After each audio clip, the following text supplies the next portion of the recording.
A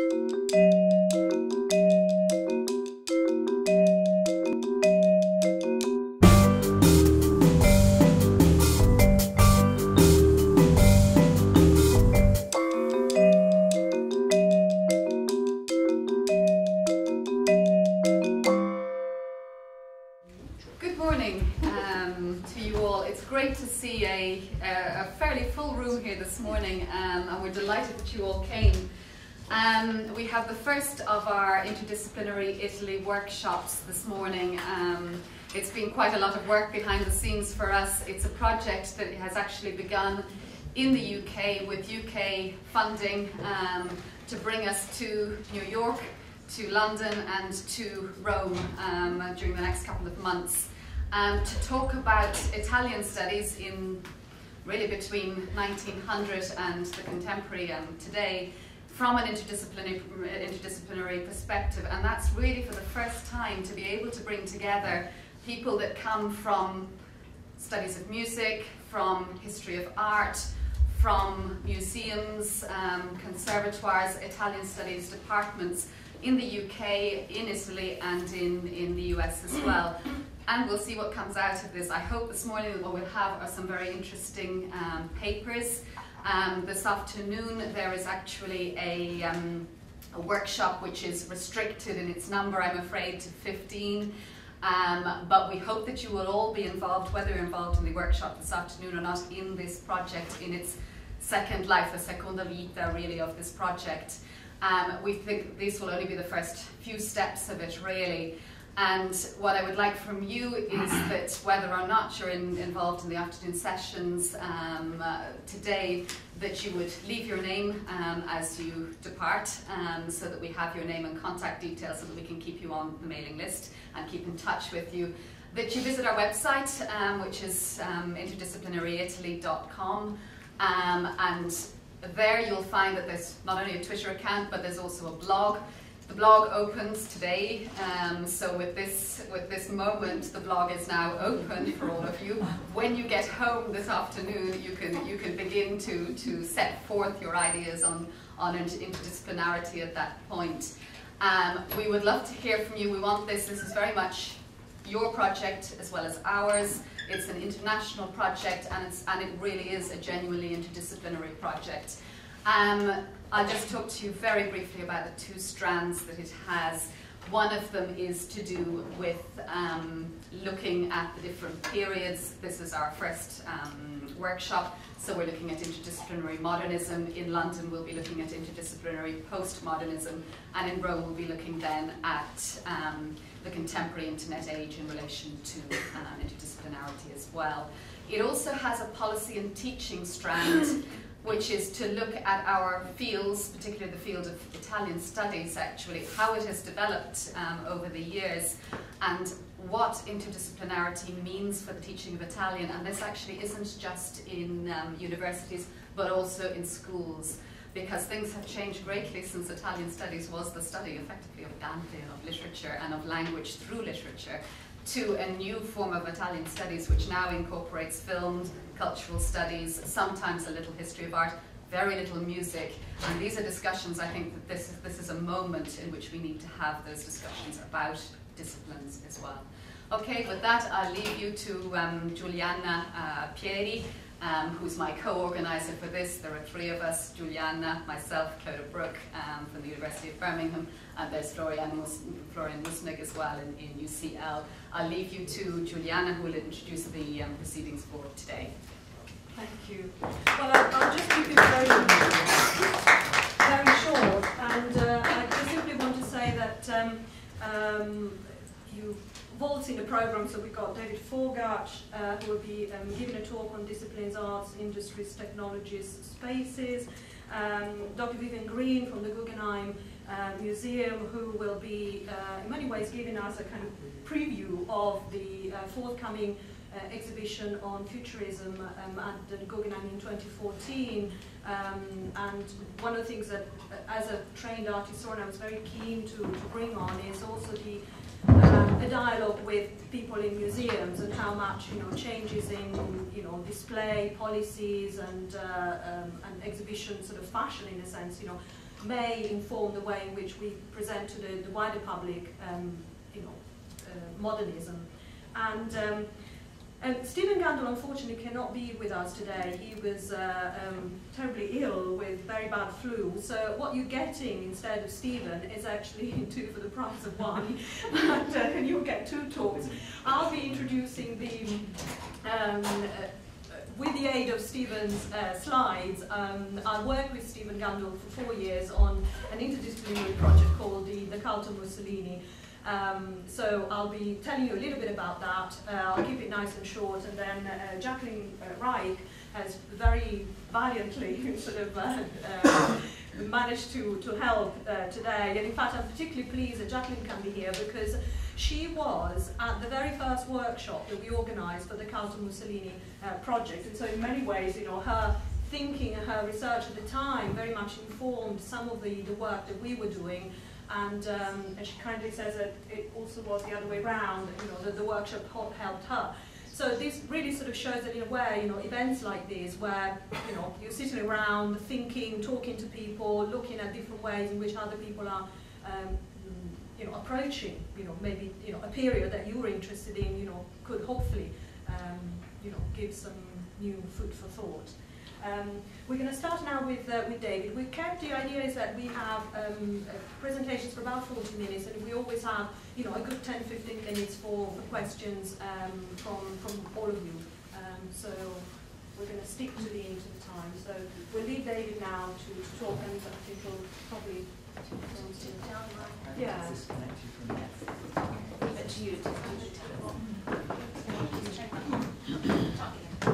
Oh, we need to move the table because it's a lot.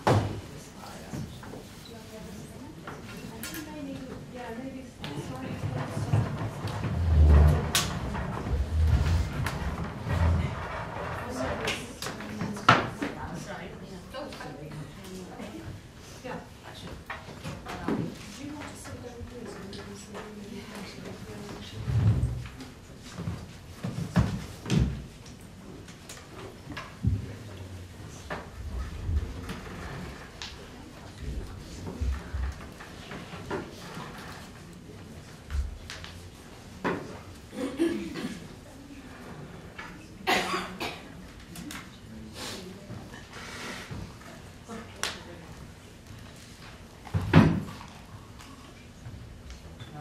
drop the lights on the stage so you can see the screen.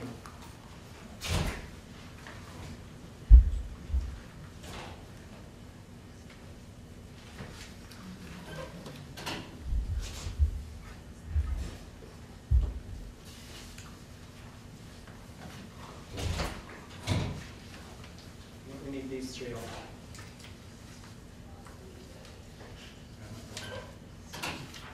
Well, I'll start talking while they're doing that. What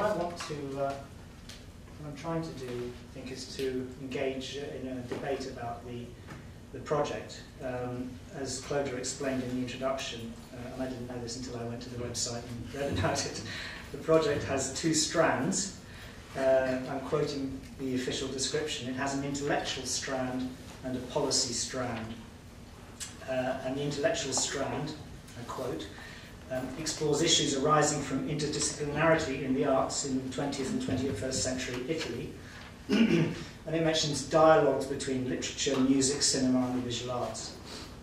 The policy strand takes its lead, quoting again from the questions that have arisen from the intellectual strand. And the main idea of this second strand is to explore how interdisciplinarity both affects and can affect how Italian studies and modern languages are researched and taught in universities and their public engagement profile. Now, this to me is a kind of stimulus and a challenge because we've got in some ways 2 different projects here. One which is looking at relationships between the arts in a traditional sense, let's say music, architecture, painting, film, over this long period from 1900 to the present. The section we're looking at today is 1900 to 1940. If you like, the age of modernism, if you want to call it that. And the second one is concerned with connecting how certain things are studied in academic environments. And I think that the challenge to me is there is no necessary connection between these 2 things. I can look at relations between the arts without necessarily investigating the way that disciplines are organised in universities. And one can look at mixing disciplines without having as an object of study art or artistic practices in Italy. So it's a question of how to deal with this challenge of these two rather different kind of strands. And I think what I find problematic, and again I'm not trying to throw a spanner in the works right at the beginning, I'm just trying to be kind of constructively critical, is I think there is a problem with the term interdisciplinarity as the kind of overarching concept. Because if you for instance, if you study relations between, if you look at the relations between, let's say, the arts in Futurism, doing, say, theatre and poetry and music, what they are doing is not necessarily interdisciplinarity. What they are doing is connecting artistic practices together, either finding analogies or fusions or some kind of synesthetic relationship between the arts. But it's not interdisciplinarity because we're not talking about a world divided into academic disciplines. We're talking about artistic practices. That's to me the difficulty. And I want to start with I want to look at these kind of key concepts that I'd like to do in the next 35 minutes or so, just to look at them, to try and take apart these key words and see what we might need to do with them in discussing this project. So let's start with disciplines. And here I need to quote myself, plagiarise myself. I've got one I've cooked already, as they say in cookery programs, but this is a paper I gave about 10 years ago on a very similar subject about disciplinary boundaries in modern languages teaching.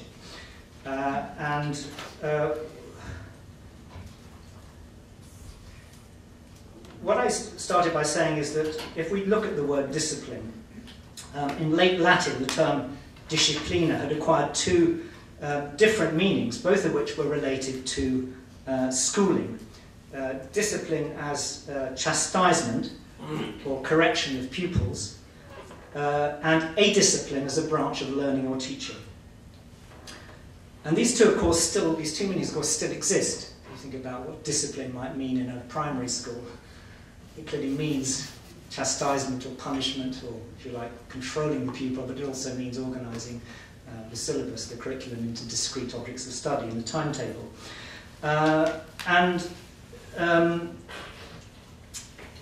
The idea of disciplining and punishing, of course, is an idea of taking somebody from a deviant path back to the straight path, sort of straightening somebody out, putting them in order.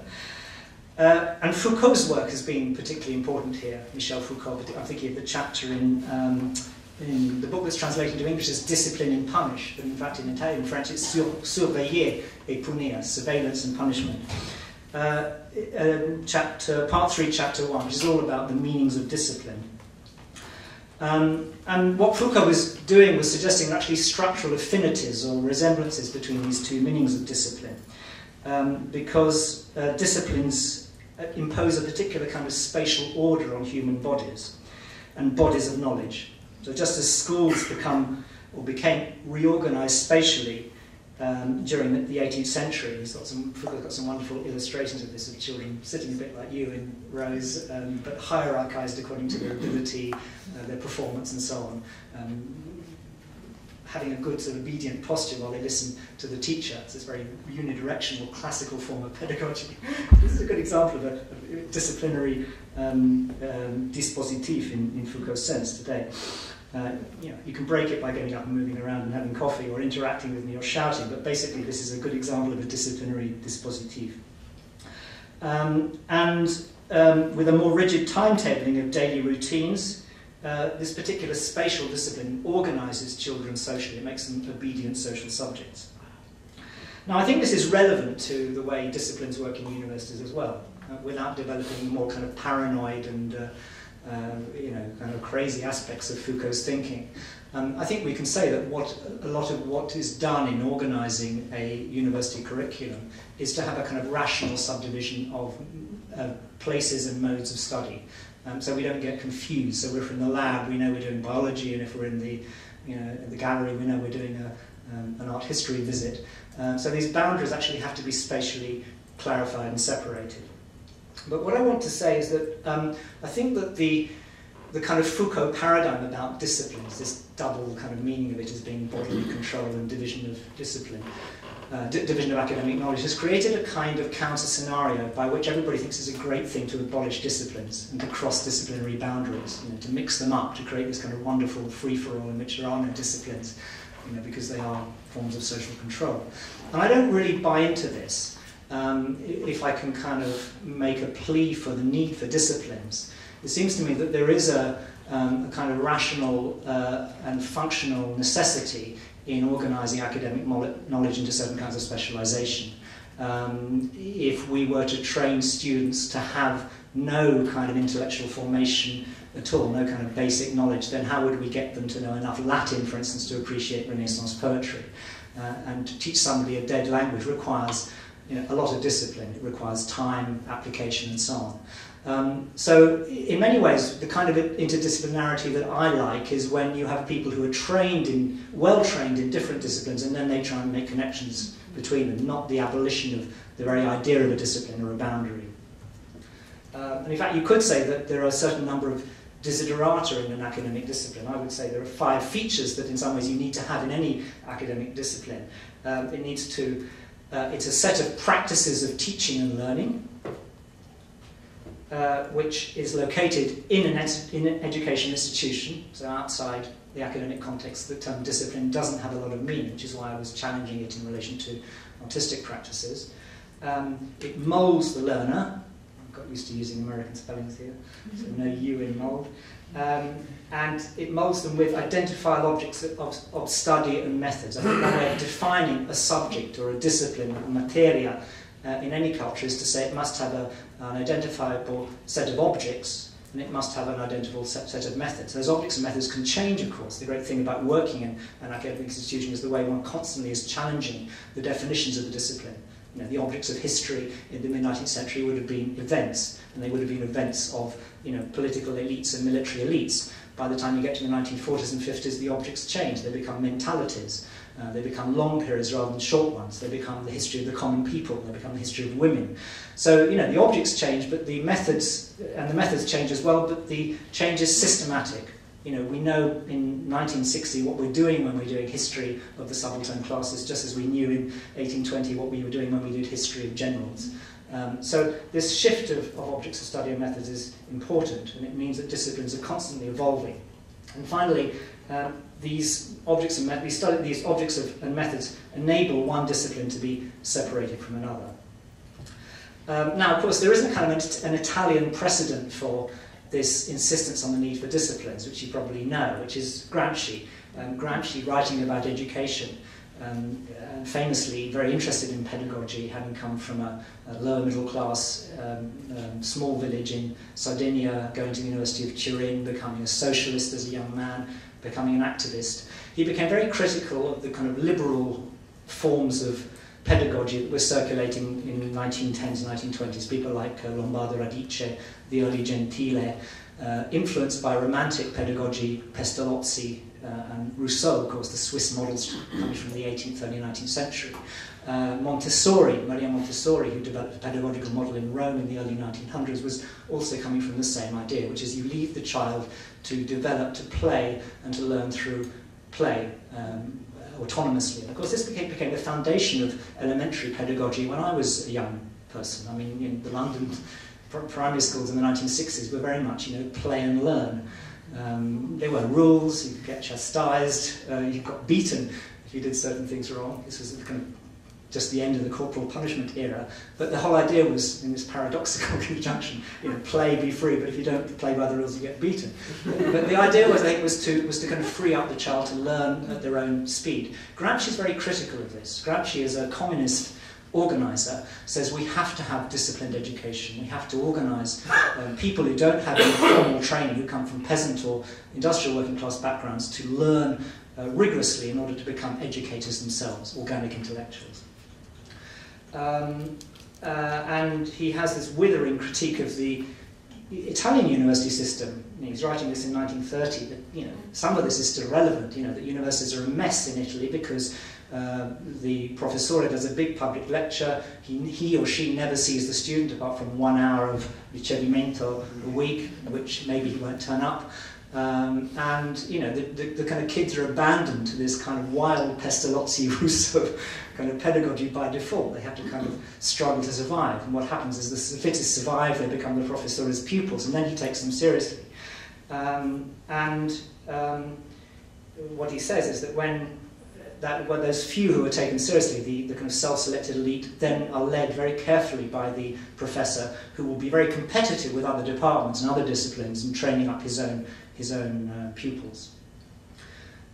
Wonderful use of the word camorra in this sentence from 1930, very resonant. Of course, Gramsci in prison, one of the things he describes when he's first in prison are the different mafias. He says, the Camorristi and the different divisions, the 'Ndrangheta all had their own kind of codes of honour in prison. So he knew a lot about the Camorra. Okay, so where is all this going? Disciplines seem to me to exist and to have a meaning within an educational or a pedagogical context. Disciplines, I think, need to exist. They're not some kind of inconvenient necessity imposed on us by the kind of bad side of rationality that Foucault describes in the late 18th century. It would be hard to imagine an effective university functioning without some kind of disciplinary scholarship. So the question is, what kind of disciplinary training does one need, and what, in order to then make the next step of connecting disciplines together into some other kind of dialogue? All right, that's discipline. So let me talk a bit about arts now. And the connections between them.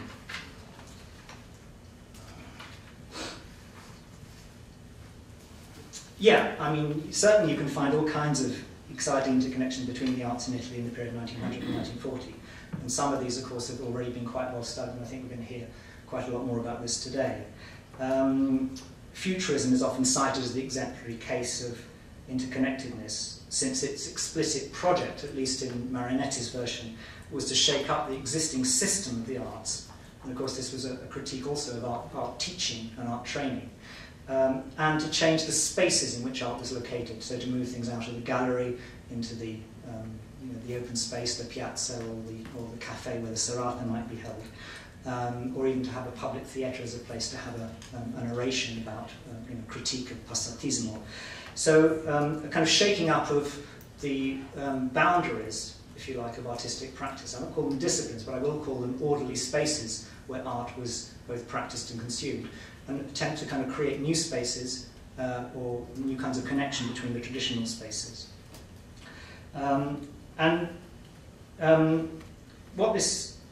I think there are two sides of this. On the one hand, it was setting up a new artistic forms and techniques against passé ones, against passatismo, passéism, and instituting a cult of the new which is constantly renewed. It's kind of constant revolutionising of the modern. And on the other hand, it's connecting art with other practices, with practical living, which what Peter Burger in his book, Theory of the Avant-Garde, calls Lebenspraxis, life practice. Carrà, for instance, in 1913 talks about sounds and noise in painting and the dynamism of architecture in his manifesto La pittura di suoni, rumori e odori. It was a really kind of synesthetic manifesto, saying there aren't really boundaries between visual artifacts and noise, or between the apparently static quality of architecture and the mobility of a medium like film. And of course the most symptomatic example of this was the serata futurista, forerunning of happenings and performance art. Burger, in his book, with some reservations, admits futurism and German expressionism alongside early surrealism and Dada as examples of avant-garde art practice. But one can also see futurism as breaking down the divide between the fine arts and decorative arts. I was just speaking to Anthony White up there, who's working on De Peros. And of course, De Peros is the person who springs to mind, obviously, working sort of out from futurism into commercial art, in the advertising campaign for Campari in the late 20s, up until 1931.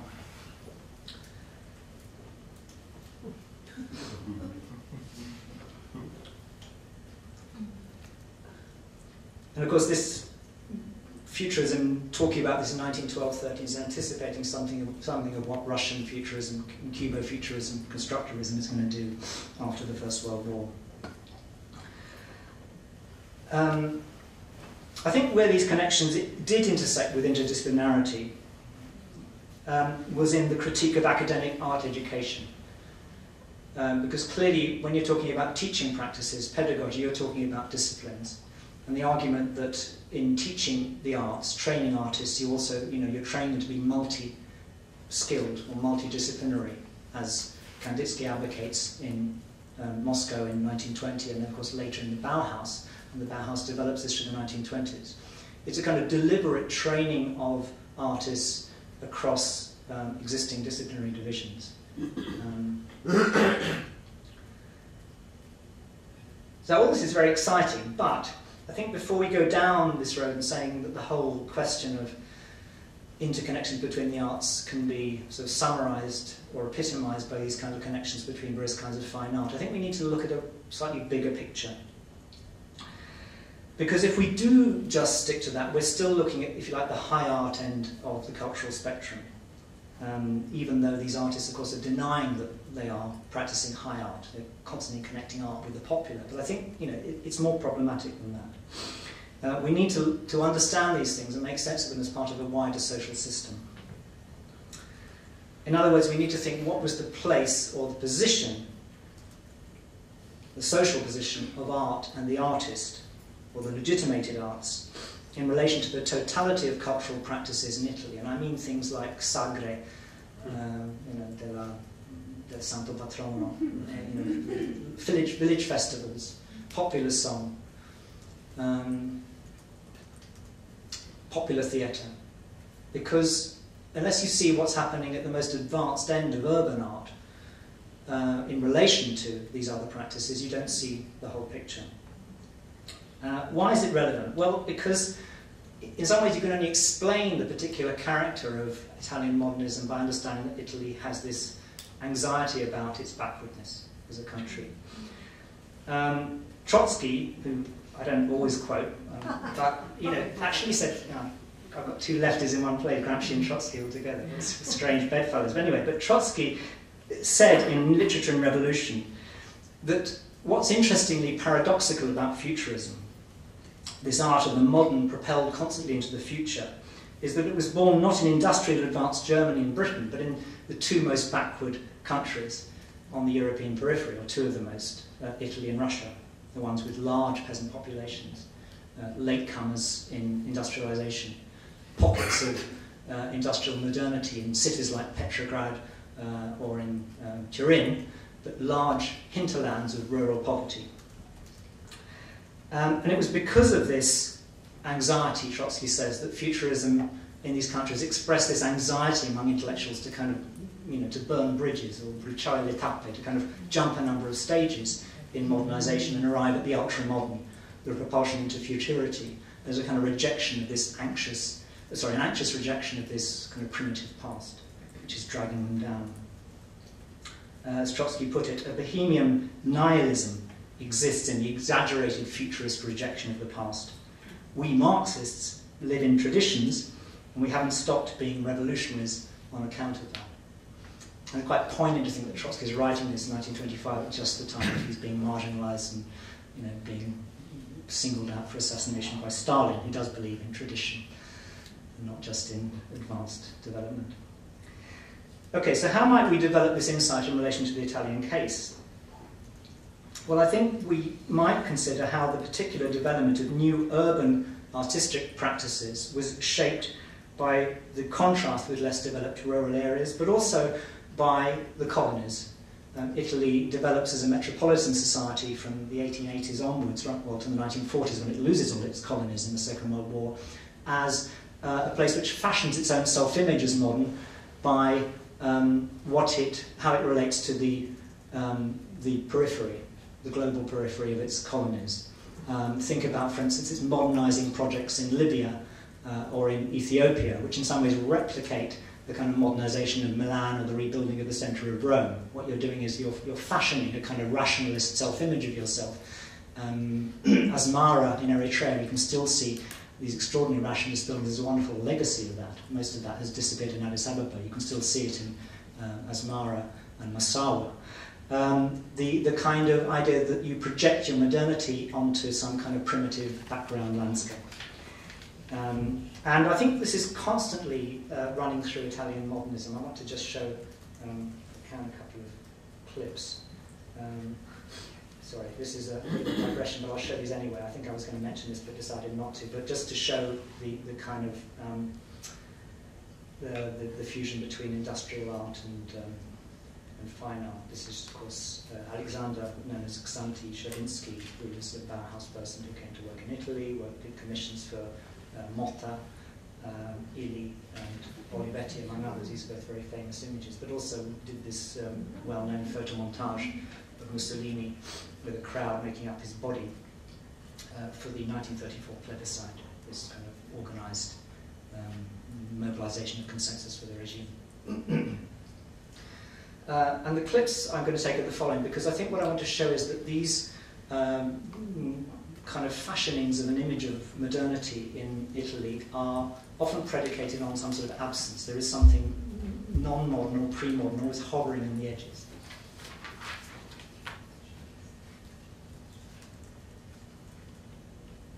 I'm not getting any audio here. Doesn't matter. This is a silent film. I'm not getting the soundtrack's irrelevant. These are silent. Corrado De Rico's Stramilano, 1929, which is influenced by the City Symphony films. Thank you.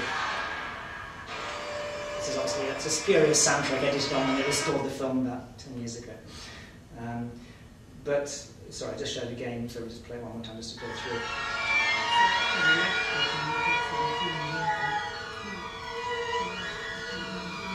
It's a wonderful sort of superimposed montage of factory chimneys.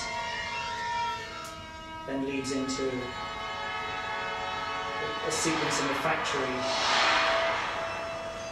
which in some ways echoes, I think, some of the opening sequence of Eisenstein's Strike, 1925, the use of an overhead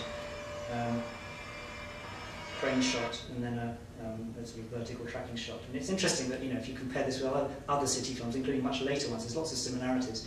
For instance, the use of superimposition here. Experimental film from the 50s about New York. It has a lot in common with the De Rico experiment in the 1920s. The difference is that De Rico's film, so let's get to the end, is, I think, a very false representation of Milan. There is no peripheral Milan, there's no poverty, there are no people on the streets. All the things you see in the more comprehensive city films, like Ruttmann's Berlin, Symphony of the City, or Alberto Cavalcanti's Bianca les Heures, his film about Paris, about the down and outs, about poverty in Paris, is excluded, it's kind of edited out of this. So it seems in some ways a kind of artificially fashioned image of modernity, and I think one always has to watch for this in Italian films about the modern. I've got two other clips which I think will play this out. This is a short sequence from Camerini's Rotaie, which again is very sort of German or Soviet style montage of industrial images, semi-abstract. But what happens immediately after this, I haven't included this, is this almost sort of romantic landscape as the train's going along Liguria, and you see the sea, the boat on the sea, and then some houses. Exactly the same thing in another montage that Camerini did in Gli Uomini che Mascalzone in 1932, when Vittorio De Sica, somebody drives the car very fast, and you get this series of billboards and the speedometer coming in, and the women come out saying, "Oh wow, Bruno, that was scary driving." But there's an earlier sequence where a similar montage ends with this panoramic shot, a very classical form of kind of contemplation of landscape, when Bruno takes Mariuccia, Lia Franca, to Arona on Lago Maggiore, and she says, "Ah, ma che bello," and then they look at the steamer and so on. So this constant sort of interplay between modernity, even in the style of montage, and a kind of traditional pictorial or picturesque Italy, which is always hovering somewhere in the background. And in fact, if you look at these films like Rotaille or Limonicom, the whole film is constructed around this dialectic, this opposition between the modern and the rural, or the modern and the traditional. In some ways, the story of Limonicom e Mascalzoni, Luis Benguet's done a good essay on this, is about the way that these characters don't really fit into a certain kind of modernity, and they have to, because they come from working class backgrounds, they have to kind of match themselves together out of that particular kind of modernity of the Fiera Campionaria. So, you know, the anxieties of modernity. So, if we're going to talk about arts, let's not just talk about modernism. Let's also talk about modernity and modernization in relationship with even the most advanced industrial arts to a kind of an Italy that's having modernization problems up until 1940. I think also to remember that all these three words are post-1945 words. People didn't talk about modernism in 1920. This is the invention of post-Second World War art criticism and theory. They didn't talk about modernization until modernization theory developed in the United States in the 1950s and 60s. Widely criticized because people who advocated it suggested that there was a kind of good road to development which the developing countries needed to follow, much critiqued by development theory afterwards. And of course, modernity is even newer. The term modernity didn't really come into currency until people started talking about postmodernism. Postmodern invented the concept modernity in or around 1980 or 85, I would say. So be careful with all these concepts. Okay, let me just come towards a close then, I think. Is that right? I've been going about half an hour, so I'll end soon. Technologies.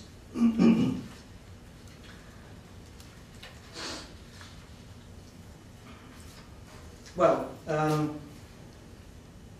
yeah, I think the only thing I would say about technologies is that any kind of account of connections between the arts in the period 1900-1940 needs to look at some key technological changes which are affecting the interrelationship. Think, for instance, about the development of rotogravure printing, the first illustrated weekly magazines with high-quality reproductions of photographs, which start in the late 1920s, early 1930s, what are called rotocalchi in Italian. Think of the importance of photography as some kind of transitional medium between film, painting, and writing, and the way that the photo story develops in rotocalchi in the 1930s. There's a lot of interest in this. There's the work of Noi Naj, which is influential in Italy. Antonella Pellizzari gave me an essay she wrote about Gil Ponte's, is it called Discorso dell'arte fotografica of 1932, which is influenced by Noi Naj reflections coming, of course, out of the Bauhaus about the relationship between photography, cinema, and the other arts.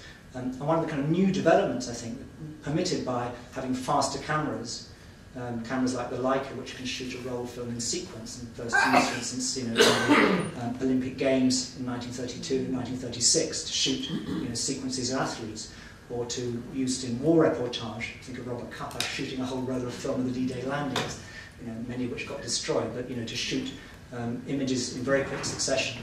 So the idea about the kind of speeding up of photography and the convergence between photography, cinema, and publishing an illustrated magazine with a sequence of shots is something which is developing around 1930 through the 30s in the last part of the period we're looking at. Think about the importance of recorded music and radio. The metaphor that Marinetti uses for, one of the metaphors he uses for parole in libertà is immaginazione senza fili. When I first studied futurism and read these things in translation, it was translated as imagination without strings. But of course the translation is completely wrong. That makes you think of Pinocchio, particularly in the Walt Disney version. But what he means is it's like télégraphie sans fil. It's imagination without wires. It's got the rapidity of wireless technology. It's immediate transmission of voice or sounds across the air, across the ether. So I would say that these technological changes in printing, which I think, leads me to the question of industries. I put up here, yeah. Sorry, industries and technologies means that we, I think, need to take account of the industrial changes and technological changes in the arts, which permit these fusions and these crossovers between different artistic practices. So think, for instance, of writing music for film. Think of Pizzetti's music for Cabiria in 1914. You can take a major, serious composer who's commissioned to write a score for live performance in a feature film. Or think of D'Annunzio writing the intertitles for Cabiria. Cinema becomes a crossover art for many intellectuals, for writers. This is particularly so in the 1930s when Emilio Cecchi takes over the Cine studio and brings writers in to work with him. People like Soldati, of course, who becomes a director himself, but other writers who become screenwriters for the cinema. So, you know, technologies make possible convergences or connections between the arts which weren't possible in the generation before. And on industries, I just wanted to say, I've lost my slide which says industries, but anyway, imagine a slide there saying industries. My own work on cultural history since the 1880s has tried to argue that you can't or you shouldn't talk about culture in this period without talking about cultural industries. And I came to this approach through dissatisfaction with work on the history of art, or the arts, which had just simply looked at creative practices, at intellectuals and their products. Or they'd looked at art and politics, and they'd looked at the political as a way of conditioning or constraining artistic practice, usually in a negative way, in a restraining way. And I thought both these paradigms were incomplete, because what they left out was the role of cultural industries. In other words, those ways of organising the mediation between the artist and the public, the publishing industry, the film industry, the various industries or institutions around art, you know, curatorship, museums, the buying and selling of works, which inevitably mediate, condition and constrain the relationship between the artist and the public, or the artist and the political place. So, you know, a triangular model, politics, if you like, up there, the artist here, but the cultural industry is something which is affecting and affected by both of those. Just to give one example of that, people often writing about Italy say Italy moves from an artisanal to an industrial culture sometime in the 20th century. They're terribly imprecise about this, and it's a kind of generalisation to beware of, because if you look, for instance, at the opera in the 18th century, it's already organised industrially. I mean, John Rosselli's wonderful book about the opera industry in Italy, From Cimarosa to Verdi, says that the opera impresario already in the 1780s or the 1810s is like a Hollywood producer. You know, he's contracting artists to work for a number of seasons. He's contracting a writer to write a certain number of operas, a librettist, and so on. So the whole thing is organised industrially by a central figure of an impresario or an imprenditore. It's true, however, that even as late as the early 1900s, the publishing in Italy hasn't yet developed a sort of fully modern structure. The two leading industrial publishers of the first half of the 20th century, Rizzoli and Mondadori, both started as printers. Rizzoli, classic rags to riches story. He was an orphan in the Martinite in Torino. He got his first job as an apprentice typographer, printer. He learnt the printing trade, and then, 45 years later, he's producing La Dolce Vita. He's running the most profitable publishing house in Italy. It's diversified into bookselling, including in New York, and it's diversified into film production, and it's always had a magazine arm since the 1920s. So that's the movement from 1909 or 1907, when Mondadori starts his first printing works in Ostiglia, to 1940, when both these publishers already have a vertically integrated, highly diversified, international, because they're also exporting and they're printing for other people. They're printing for German publishers or for American publishers by the 1950s in Verona. That's the kind of nature of the industrialization of culture you've got to track over this period. And without that, you can't see how different artistic practices might connect together. And that brings me to my last point about spaces, which is that I like talking about space, but I like to be precise when I'm talking about it. I think maybe there are three different ways in which you can use the concept of space productively to talk about connections between the arts. One is to use, I know it's old now, I suppose he's my third Marxist today, is Pierre Bourdieu's work on the field of cultural production. And the idea that artists, you have to understand artistic practice within a wider social field. You can't understand the history of art by listening to the accounts of artists themselves or reading their biographies. You have to see the way that that self-image of the artist itself is conditioned by a social context which assigns a certain value to art, which produces a certain kind of critical discourse about it. So you do take the subjectivity of the artist seriously, but you have to locate that within a kind of set of objective conditions in which art is appreciated, valued, socially and culturally validated, and so on. The second point about space is to understand the change in real spaces in which cultural activity takes place. A couple of examples of this. One is the death of the cafe, the end of cafe society. At the end of the Second World War, still just about you have hanging on the idea of the cafe as a place where intellectuals and artists meet. The two famous examples of this, of course, are the Giuliana and the Pascoschi in Florence, on opposite sides of what became Piazza della Repubblica, where different artists and intellectuals met, wrote, drew on the back of napkins and things like that. And this, more or less, this and the kind of world of little magazines, the magazines, the Riviste Fiorentine around the First World War, magazines like La Voce, Macerba, Leonardo, this doesn't survive into the 1950s. It just about hangs on. But the old publishers that worked in that world of cafe society, a publisher like Valecchi, who published the Bocciani in Florence, published people like Papini and Soffici in the 1920s, Malaparte. All these writers desert Valecchi after the Second World War. Valecchi's compromised with fascism. The old man Valecchi dies just after the war. But that becomes a minority publishing house, and the big guns of kind of Mondadori, Rizzoli, but of course La Terza, Einaudi for cultural publishing take over. And as Franco Fortini brilliantly observed in the 1960s in his essay Mandato degli scrittori e fine dell'antifascismo, his essay of 1965, which appeared in his book Verifica dei Poteri, a whole way of doing culture, of being an intellectual, disappears after 1945. Quite quickly, Fortini himself works for Olivetti. Umberto Eco works for Bompiani. Umberto Eco becomes an academic in Bologna. Intellectuals find their insertion in either the cultural industries or in the academic world. They no longer function as these kind of self-contained, dissident figures operating on the edges of society in cafes. So the end of the cafe is one major change which you can map really from this period to the next one. And the final claim, I think, is the idea that space in relation to culture is about mobility. Italy becomes a much more mobile society between 1900 and 1940. It becomes massively more mobile between 1945 and 1965 with motorization, when everybody gets a scooter, the Lambretta and the Vespa, introduced in 1946, the affordable Fiat Seicento in the mid-50s. These are the kind of modes of transportation of the economic miracle.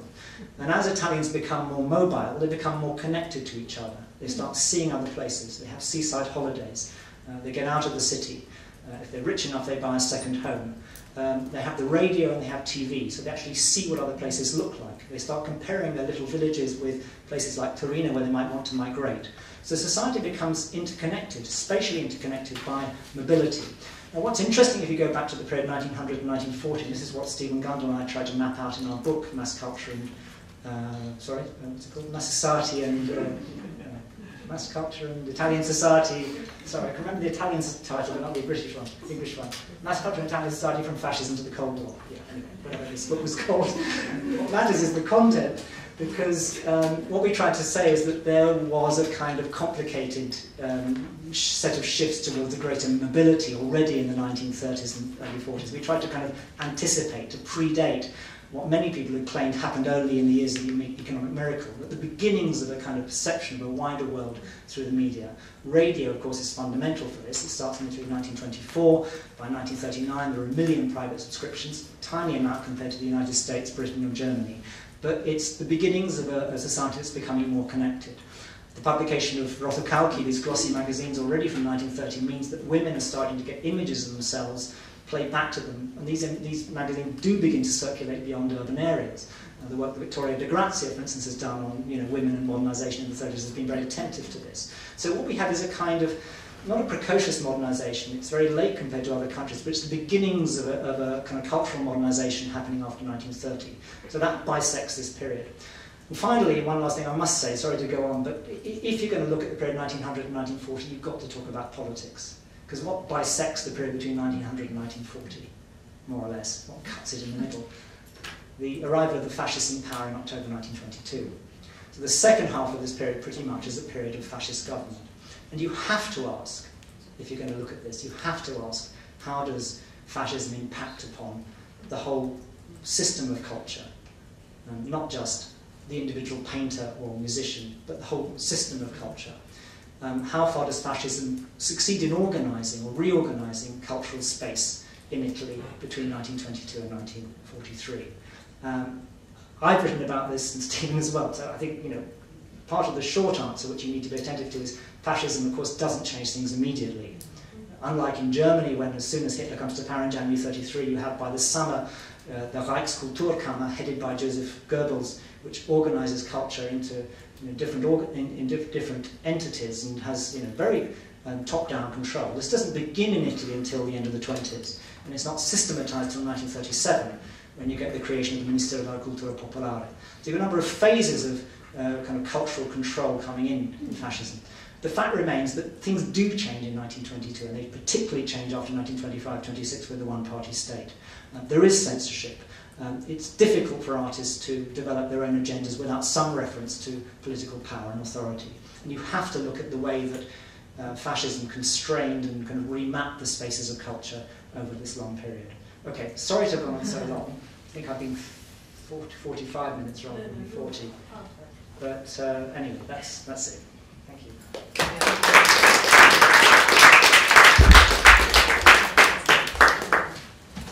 We did know it was perfect, David. Thank you very much. And we did start slightly late, so your timing was absolutely spot on.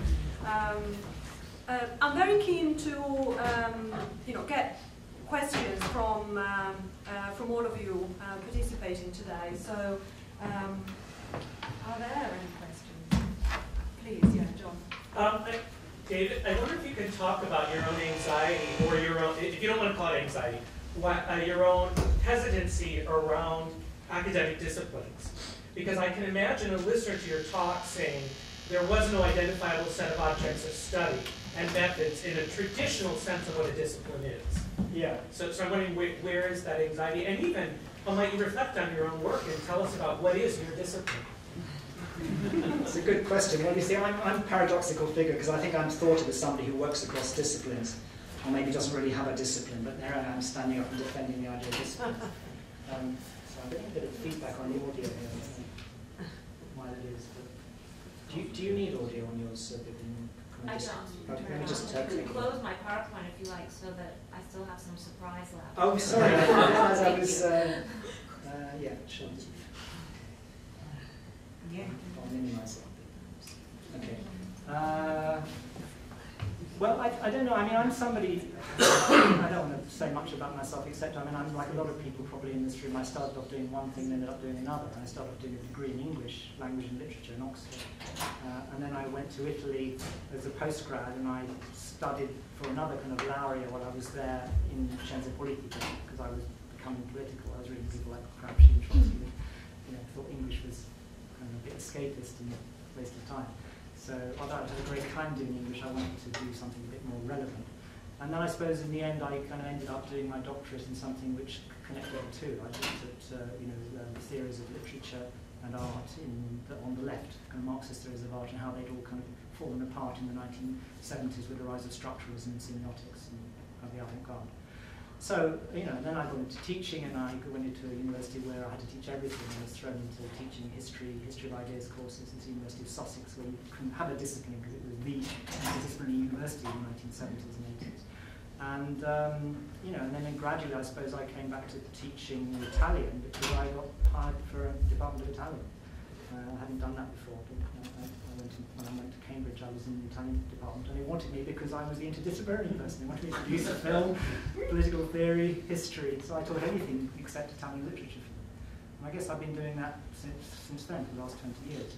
So yeah, I'm another kind of shining example of how a disciplinary rigour. I like kind of moving around. But I do think one of the things I've learned is that, particularly teaching students, you've got to have a grounding in the kind of instruments of the discipline in order to move on to something else. If you teach, and I'm sure Jackie will back me up on this, if you teach film to people who don't know, what a shot is and what a pan is and how sound is dubbed, whatever, without some kind of basic knowledge of how a film is constructed, you can't get very far. You have to have a kind of grounding in the analysis and the theory of the discipline. And the same applies to literature, I would say. Teaching people to read carefully is the basis of any literary education.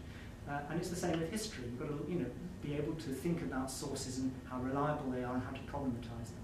And if people haven't got some kind of disciplinary basis to move into the next discipline, then I think it's a very chaotic process, right? And I say that as somebody who's kind of done this a bit myself. I'm constantly anxious that I don't quite meet the disciplinary credentials when I go to the conference of historians or political scientists, because I'm kind of on the edge.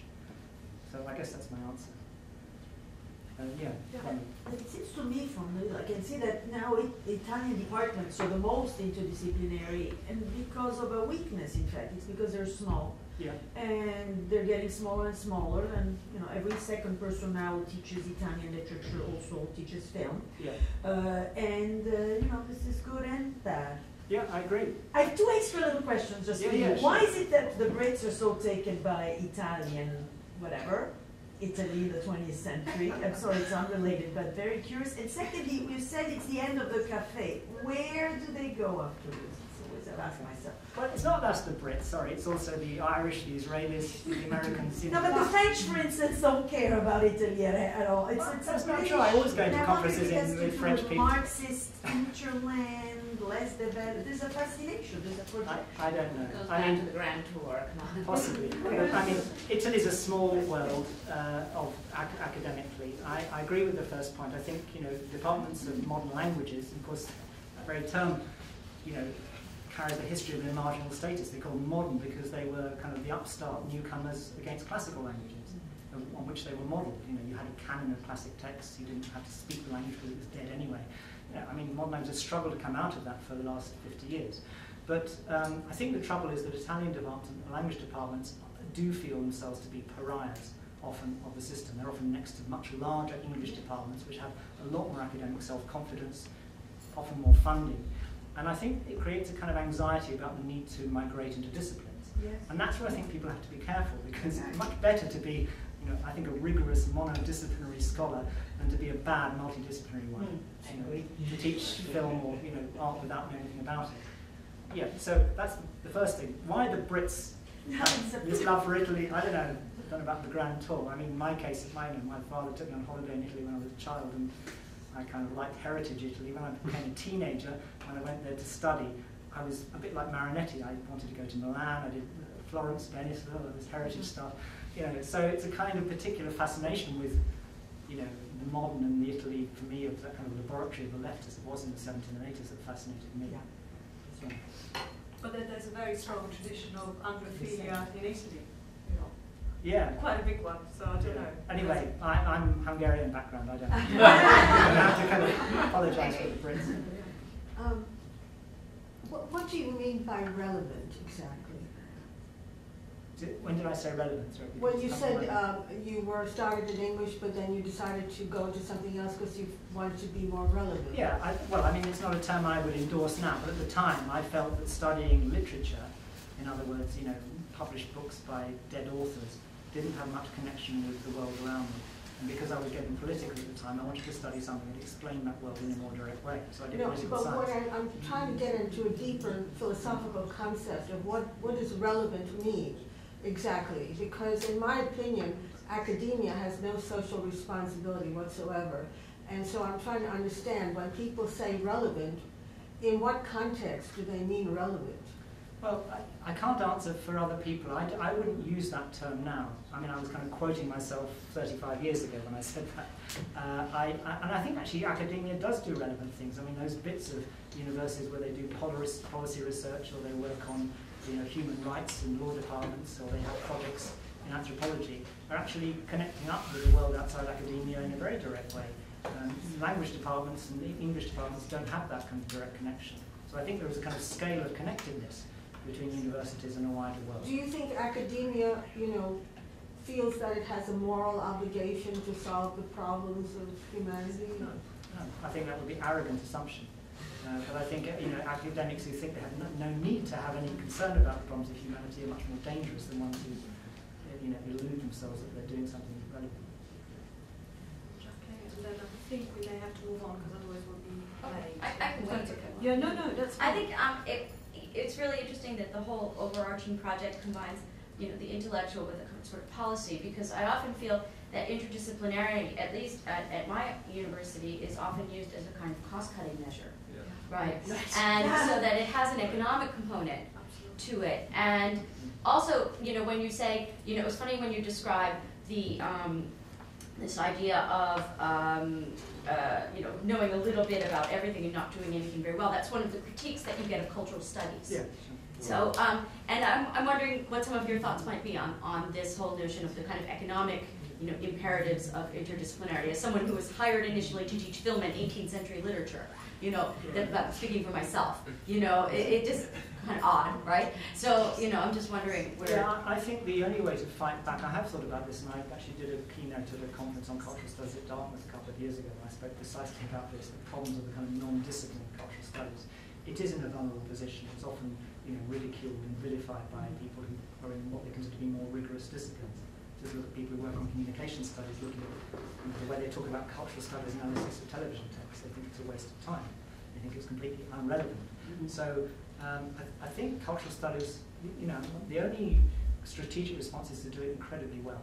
Really good and well theorized and, you know, good analysis cultural studies, and not, you know, so you're not vulnerable to that critique. No.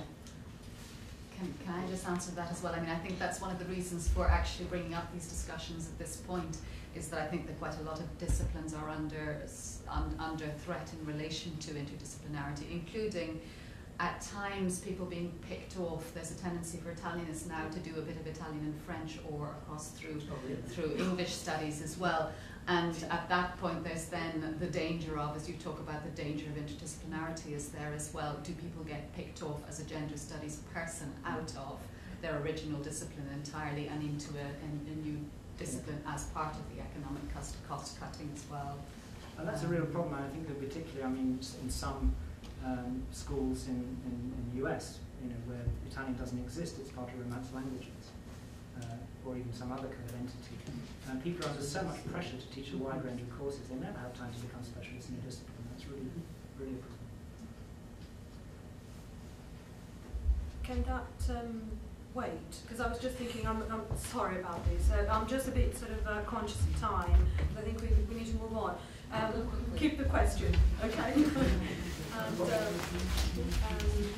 Vivien, would you like to tell? I'm very, I'm not going to sort of introduce people more than I've done at the beginning of the session, rather than to say that, you know, I'm extremely pleased that Dr. Vivien Green can be here from the Guggenheim Museum, and as I mentioned briefly before, I mean, something that as someone that trained as an art historian, again, you know, we're talking about disciplinary boundaries, and then it was actually taken on by and worked on Anglo-Italian relations in the late 19th century, and then got my first job as an Italianist in a university where they didn't want to know that I was an art historian. Then I pretended not to be an art historian for a number of years, and then when I got into my present job at Royal Holloway, they wanted me there because I was an art historian, and they wanted me to develop the kind of visual arts side of the degree. All of these I think ideas are very relevant, but I'm also something I've been thinking about quite a lot lately is how,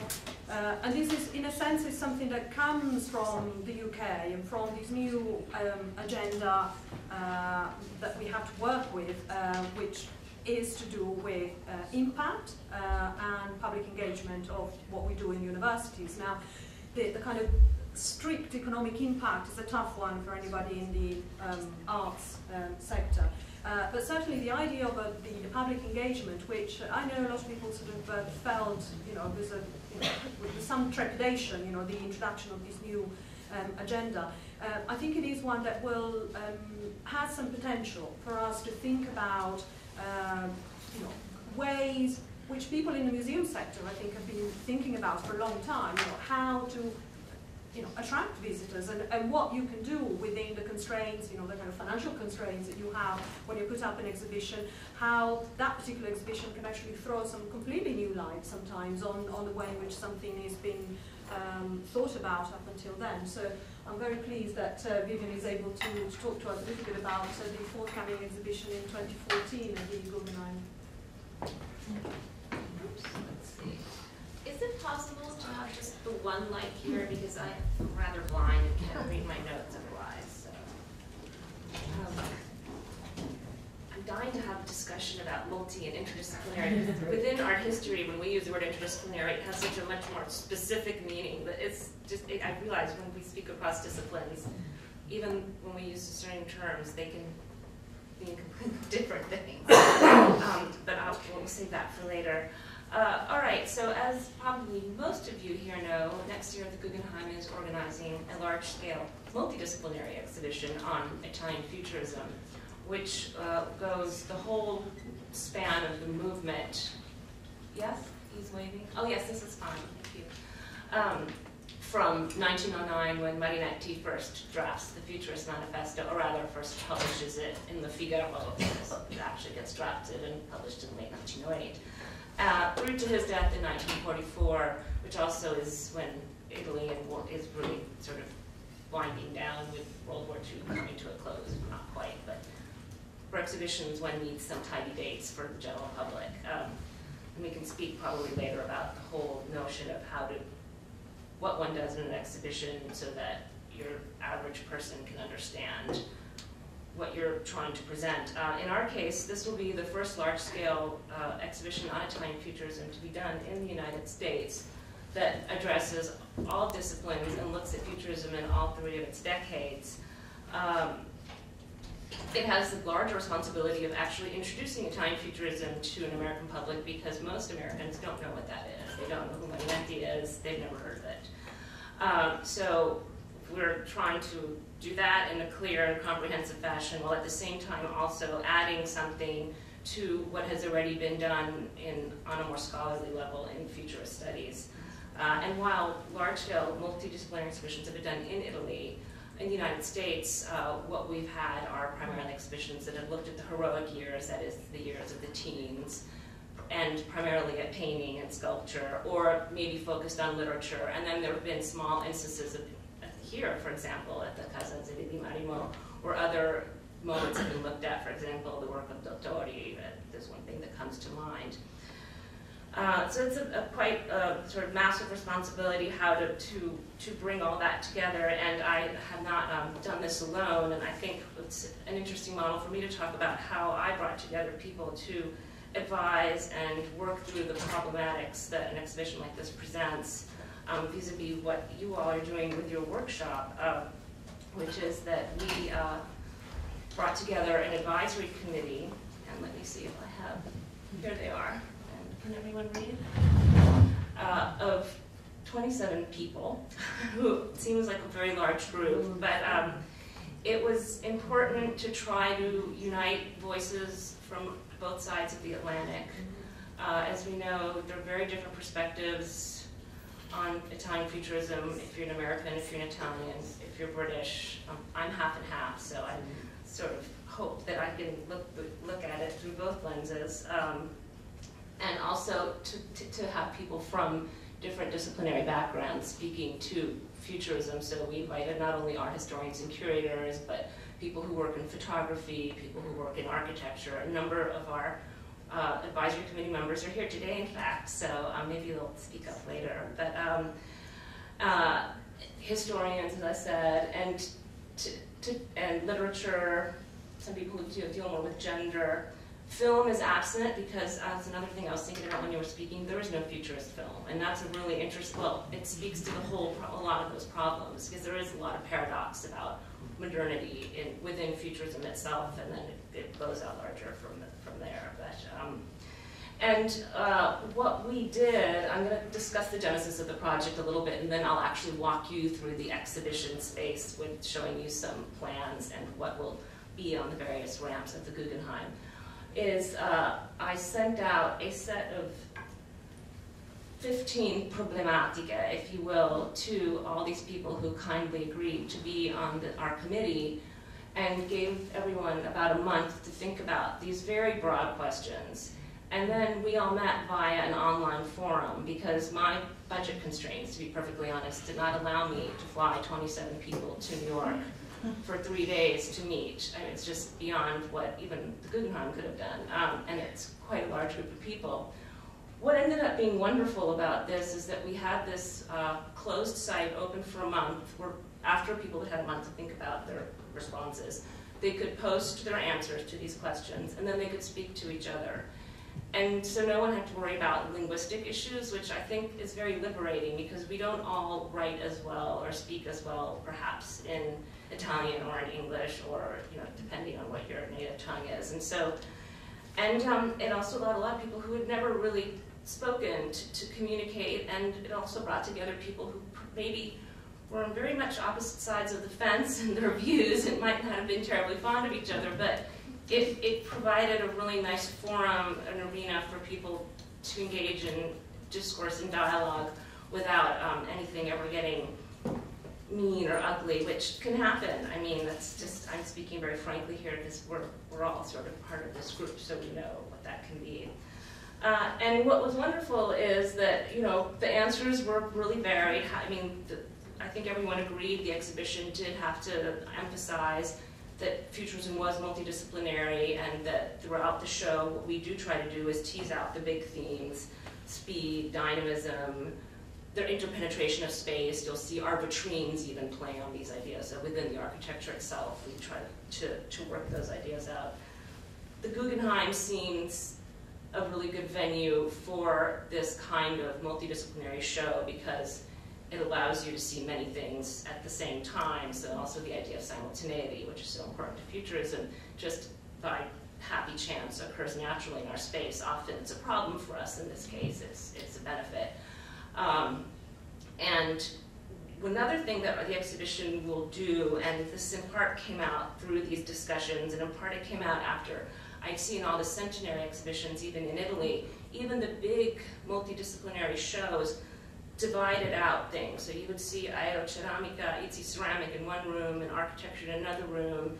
And the futurists really did want to unite the arts, and I mean, they were coming, and here is one of those the paradoxes. They're coming from a 19th century Wagnerian concept of the Gesamtkunstwerk, but be it what it may, l'opera d'arte totale, which is a kind of underpinning leitmotif for our show, is very important. And because our space allows, on each ramp, it breaks down into little rooms called bays because of the web balls that come out, we can integrate things without having it end up being a big mess. So you can have, and that we hope won't look like a big mess, with good, clear design and organization.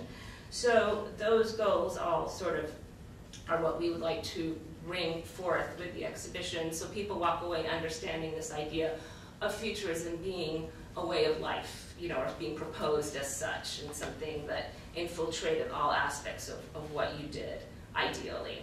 And the breakdown of high and low. And again, I look at you because there was the idea that they were addressing the popular arts. They were interested in disruption of variety theater and all of those things. But it's true that they also, in the end, privileged painting. I mean, the hierarchy that goes back to Jacques-Louis David is still present, no matter what anyone said. And we will try in the exhibition. But then that's one of those things where one has to be careful. All these nuances, one wants to explain them for an audience such as those people here, but in a way that's clear enough so your general audience doesn't get confused by all the exceptions. Oh, they're modern except this or that. But we do want to sort of play up the paradox of praxis versus theory, and how they are having to play catch up. I mean, that just is something. And yet, in some ways, they're very radical too. So it's not a tidy modernism that happens there. So I think with that background being said, maybe I'll just add sort of general aspects of the show. It will fill the whole Guggenheim Rotunda, so that's all 6 of the ramps and 2 of our side galleries. The show includes 375 objects total, which is a lot. About 70 of those are works of quote-unquote ephemera, manifesti, books, and magazines, because we felt the literary dimension was so important, it had to be represented.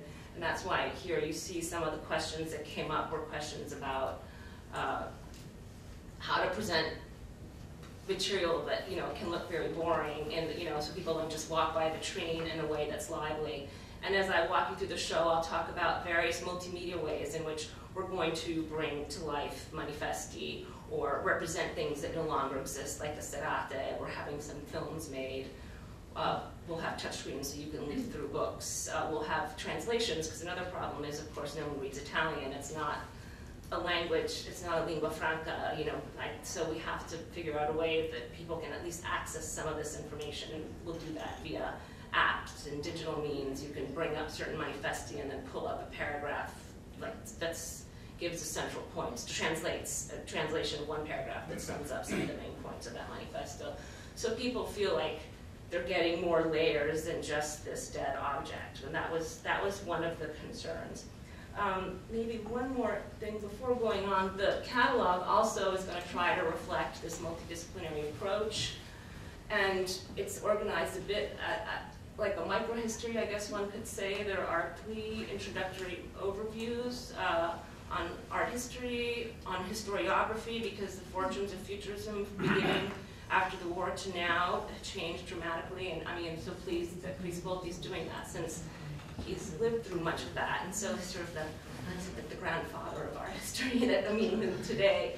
And then, of course, some historical background, because Italians don't know that Mussolini marched on Rome, and, you know, I mean, they have no concept of what fascism meant, how it did or did not rule Italy in the 20s versus the 30s, what interventionism was, you know, in World War I. So there are a lot of things that need to be mapped out, because those things do weave through a lot of futurist concerns. Then, to allow everyone who had been on the advisory committee to write, and also do something that we felt would be engaging for the public, we're having interventi, these short 2,000-word essays on very specific subjects that go across all the disciplines and across time, so you can sort of drill down on certain things. And one goal and one hope that we have for this book is that, for example, Claudia Salaris's survey essay is something that if you're teaching our history class on avant-gardes of the teens or something, there's finally one text that's in English for kids who don't read Italian, where they can just have a good overview. I mean, just a sort of user-friendly kind of survey text. That is not an entire book, and that kind of goes through, and she's actually sent me a draft of it already. It's pretty amazing that she's able to synthesize a lot. So, that all said, the exhibition itself will open, here I'm showing you the entry of the Guggenheim. This is the rotunda floor. And then the gray area is what is called our high gallery, which is that very big room you see when you first come up the first ramp. And then we have what's called ramp 1, this tiny ramp with 2 bays. We have to have spectacle in this first big room when you come in, so we're breaking chronology a little bit. And in that room, what we're going to do is an evocation of Umberto Boccioni's sculpture studio, also because sculpture on our ramps is a complicated thing to present, and this was a way to do many things. It was a good solution to a number of issues. We are never doing recreations of anything, because I decided that trying to recreate something mimetically is never quite successful, or I mean it can be on occasion, but the risk of it not being successful and the expense that one invests in that is such that, so we evoke. So we will present the 3 bronze casts that remain of his 3 extant sculptures with related drawings, and we will also have these ghostly projections of photographs of his studio that show the work in plaster. And here already we wanted to bring out, again, one of these paradoxes I was talking about with futurism, which is, and we'll have some of his publications in here as well, and the whole idea of dinamismo classico and so forth, but that they're talking about this incredibly modern type of sculpture and these Bergsonian ideas and so forth, but he's working in plaster, which is the material of Rodin. And he's not, and in Paris at the same time, not that we're doing compare and contrast, but there's direct carving. So, you know, there is this moment of again, having to catch up or feeling like you're somehow, they're very modern in their thinking, and it's the application of things that needs to, the idea of technologies, I mean, comes in as well. So we'll go from that to then, in those 2 little bays, we'll present the Poesia from 09, because 09 is our starting date, but where Il Futurismo is being mentioned, and then a copy of Le Figaro, again, to play out the kind of dialectic between, coming from this symbolist background and then this incredible break that happens. And when we have these moments where we actually have textual material in a bay, we're going to have large typographic blow-ups of some of the more important points that are laid out in one of the texts to kind of shout out at the audience, because, again, the engagement of your sort of average viewer needs to be teased out some, and this is one way to do it. There'll also be, in some cases, audio, although sound bleed is a bit of an issue in our space, but we will have, I believe, we've decided to have the manifesto be declaimed because that seems very key. Then our second ramp, which is the first full ramp you get, will deal with, and I'm afraid that you'll see here that there was a cross-platform problem with the PowerPoint, so things are going to get cut off, especially credit lines for artworks, and I apologize for that. But this will address the years from 1909 through the trip to Paris in 1911, when the futurists see Cubism and take away from that and come home. And so we'll go from early works, we'll go from divisionist kind of work that's done in divisionist hand, and also we will juxtapose things. This is one of our ideas of showing disciplines together. Both Balla and Bragalia with his photography are looking to someone like Mare, so we'll have this wonderful moment of the hand of the violinist and a series of works by Bragalia to all side by side. But the ramp will then, at the last bay, will be the states of mind that Boccioni paints up. This is the second version of this triptych, which he does when he comes back from the Paris trip. In addition, we've been working with a filmmaker who does animated experimental documentary films and is an expert in typography, motion graphics. Her name is Jen Sachs, because we wanted to be able to evoke some of the things that otherwise we could only represent with bits of ephemera, and that didn't feel like that would get the ideas across enough. So we have 3 short films that will be played out throughout parts of the exhibition. The first one is on the serate, the performative evenings that they had first in theaters and then in the gallery of Sprovieri. And then another film will be on Parole in Libertà, the idea of bringing to life those texts to make people understand that they were read and performed, and that they were also very radical typographic experiments. And then the last one will be in the 30s, and will address the expositions that were fascist sponsored, where futurists had a presence, because again, those pavilions no longer exist, but that certainly is a big contribution that the futurists made. And it's also an interesting moment because you see that how things do play out in the 30s and how futurists try to insert themselves into certain fascist projects.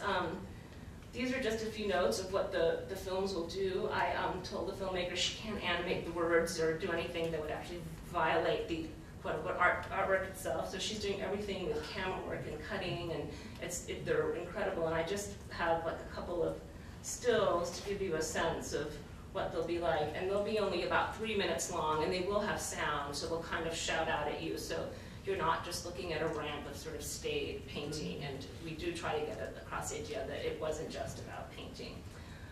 Then we go on to our next ramp, which is ramp 3, the heroic years, and you'll see here we have walls that we're building out because we're showing smaller works and to bring them closer to our audience.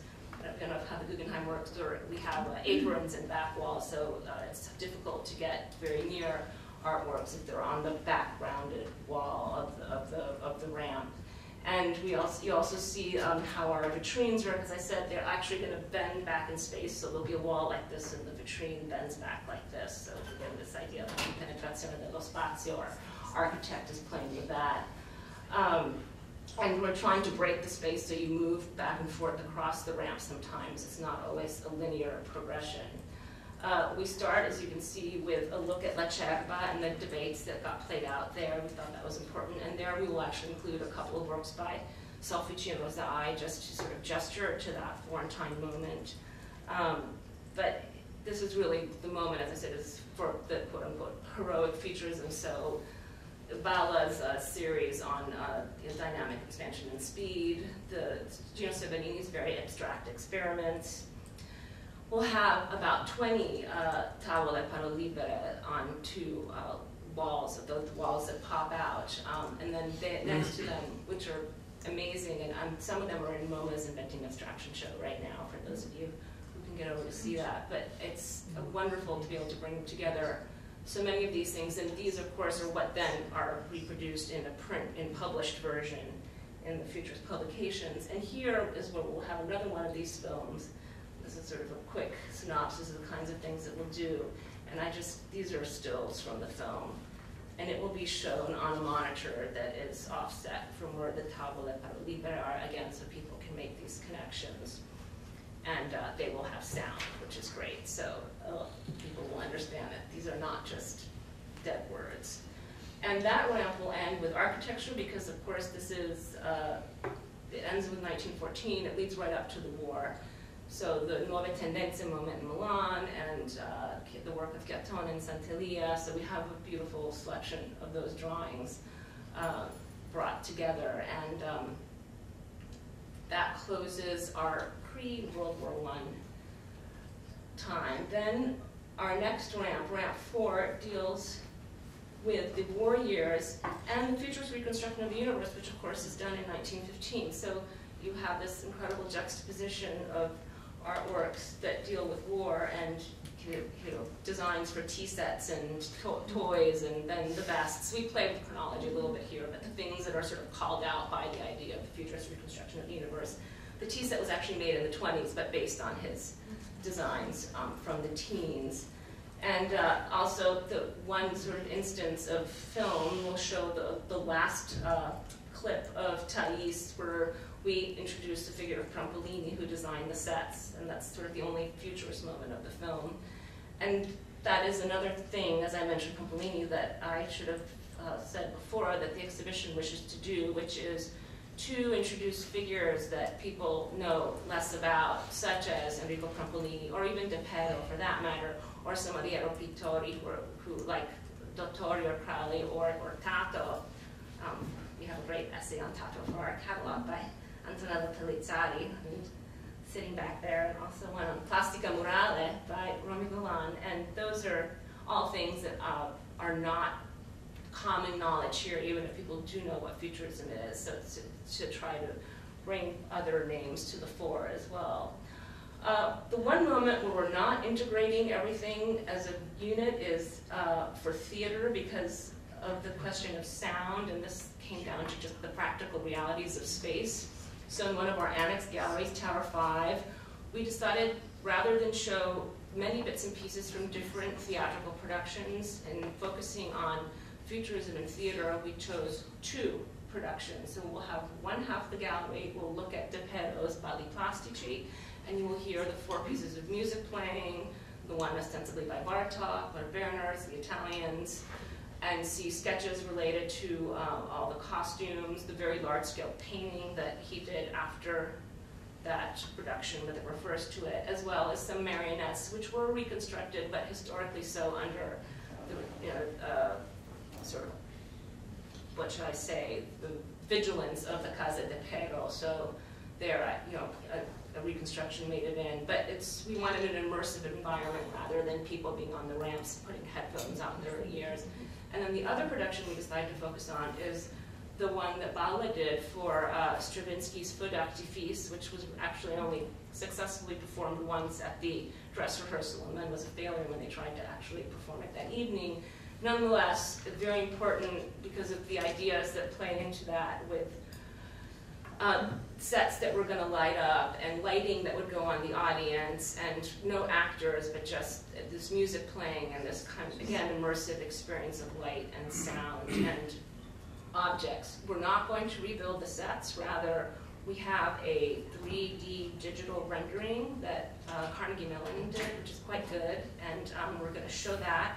We're going to show the suite of 35 sketches that Balla did that belong to the Museo del Teatro della Scala, which are kind of blending. And then we are going to, following this set of notes that he had on lighting, our lighting designer is working with these to create, obviously we're not claiming exactly what he might have done, but something along the lines of what the lighting may have been like. So people, again, get a sense, and we're back to this idea of evocation rather than recreation. I see that time is running short, so I'll try to speed up here. So our next section, as we move up, we're on the penultimate ramp of the museum, ramp 5, which, and these ramps get much bigger, and you'll see the web walls become walls on which we can hang art, so it allows us to, I mean, because it seems like we're compressing all the 20s on one ramp, but it's actually much more real estate. This is where Arte Meccanica is introduced, and this will be a moment, for example, when you have works by Panaggi, the Manifesto on Arte Meccanica will be included in there. So whenever possible, we include the texts that relate to those works together so that they're not separated out in a vitrine where you're just looking at a row of material. So you can, let's see, go back here, you can see the little vitrines that pop out of the web walls. Those will be instances where texts are being included that actually relate to that artwork. And and then we, again, because we're so keen on the idea of l'opera d'arte totale, the Casa d'arte that they did, which unfortunately don't really exist anymore, we wanted to try to recreate what one of those might have been like. So we're borrowing an ensemble from the Mart, again, furniture that was made later, but always under the auspices of the Casa de Pero, that was like that of the Cabaret del Diavolo, which was in Rome in the 20s, wild cabaret place, and also an original tapestry that this is felt in Tarsia, as well as a pillowcase with a little double face. But I mean, it's once you have all those things together, they stop acting as individual objects, and you get a sense of what a room of the Casa d'Arte, or the Cabaret del Diavolo, might have felt like, and that's what we seek to convey. They're also, given Marinetti's looming importance throughout the whole of Futurism, and this was something that came up during the forum, but it was important to have a moment where we focus kind of on the image of Marinetti, so we'll actually have an entire bay with images by De Pero, by Ruggena Zaccova, somebody else who we want to bring attention to that might be less known to even to people who do know what Futurism is. Tayat's portrait, here we cheat because this is from the 30s, but we're putting it down in the 20s. Prompolini, polymateric poster, picture that he did. And then we end with substantial attention given over to De Pero, here as with the idea of the theatrical work, rather than show many different advertising things he did, because as many of you know, De Pero was an artist, he did architecture, he had a Casa de Pero where they produced decorative arts, and he did a lot of work in advertising. He did a huge campaign for Campari, so we decided to only focus on that, and it's just great material. Some other, I'm glad we showed different ones, funny ones in the previous talk, and also his, his famous Boulogne book. We will also build a model of the pavilion that he did at the Monza Book Fair of 1927 for the publishing house Bestetti Treves Tuminelli, which is actually, the architecture itself is made up by a B and 2 T's, because we did want to have some more kind of architectural element in the show as well, and that was something we could shrink down enough to fit in a bay, and it relates very well to, for example, the work by Panaggi, who was also working with letters. And I think there is one of those moments where the whole idea of internationalism has been a complicated one for us to grapple with, because you could do a whole show about Futurism and Russia and England and Romania. And that would sort of be another project, and we can't overwhelm our public by noting every single time there was a point of contact, but perhaps this would be a moment where we could say Panaggi was in touch with the Russians, this use of letters. So when we can, in small, clear ways, we'd like to flag some of these instances just to also give the sense of the international breadth that was going on. We get to ramp 6, and we're at the end of our show with the 1930s, and we edge into the 40s, and of course aeropictura is kind of the dominant motif here, or aero everything, aeroceramica, aerodanza. Of course, because aviation is so important to the Italian nation, that's where they sink a lot of their money. It for them represents modernity, the views from the plane and the speed of the plane. It sort of replaces what before the car had done. And here, before you come onto this ramp, we address in through a multimedia sort of vehicle another one of those problematics, one of our forum questions, which was the problem of regionalism, because by the 1930s, Italian Futurism has spread all over Italy, and it's amazing to see these sort of smaller towns. People have their own Casa d'arte, their own journals, they're writing marinetti, they're making art. The art is interesting. Is it, you know, on the level of some of the, you know, and it's one of those periphery center arguments, and we do include some regional artists in the show, but as I like to say, the quality control police came in and made some decisions here.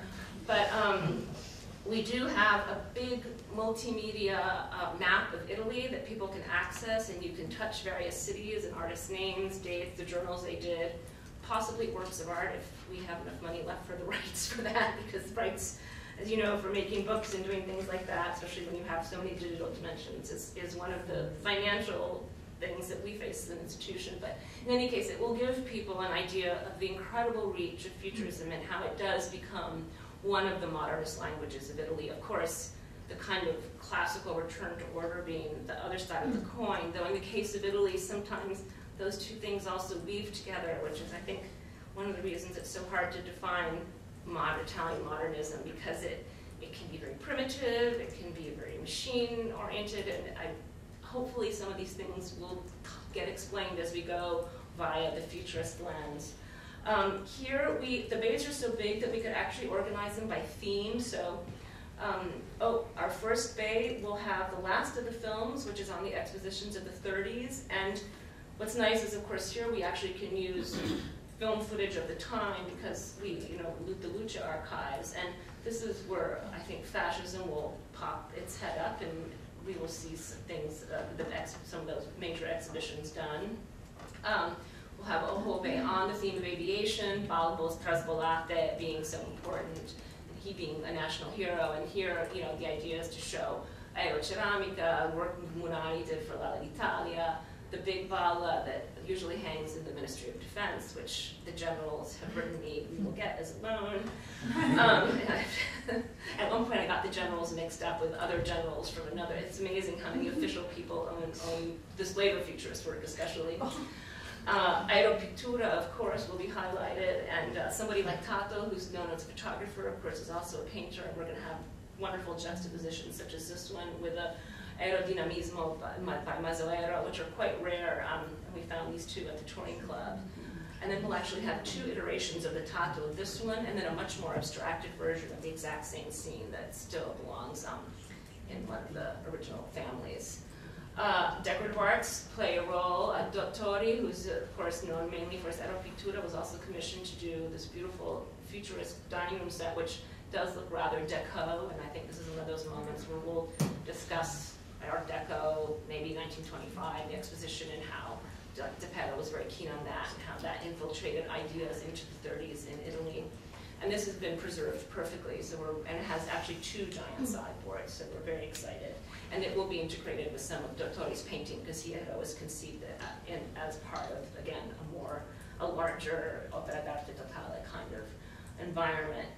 And we will end with the arte cosmica of people like Benedetta, who moves in that direction, as well as Prampolini, and of course here also raise the whole idea of biomorphic abstraction and the role surrealism may or may not have played in these kinds of conceptions. And then Prampolini's really radical polimaterici, which, you know, paved the way for people like Burri, and he's really this important figure that I think often gets forgotten. We like to just jump to post-war sometimes, and not in Italy, but more so here. And then, if we're lucky, our last side gallery will be the 5 panels that Benedetta did for the conference room for the postal office in Palermo, because we really wanted to do one big opera d'arte totale interior from one of these 30s buildings. Unfortunately, there aren't that many, because the futurists did actually not have such an easy time inserting themselves into the big rationalist architecture projects that were really the things that fascism pushed. But Angelo Manzoni, who's a friend of Marinetti's, manages to insert them into some, and most of them are permanent. We can't take mosaics out of the wall or stained glass out of windows in Trento, but these panels are removable.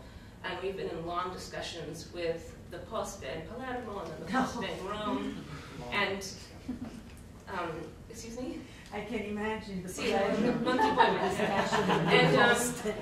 and you know, we've translated everything into Italian for them because no one at Palermo, I'm from Palermo, so this has been a personal challenge for me, but we just got an email today that we've made the next step forward, so we have one more sort of barrier to pass, and then it looks like we'll get them, and we've carefully measured and they fit into our last gallery. So that would be, we think, a very exciting way to end, because we end with Benedetta, who's a Marinetti, who's a woman, which is an issue which we don't want to overemphasize in the show, but we want to make sure that there is a certain presence.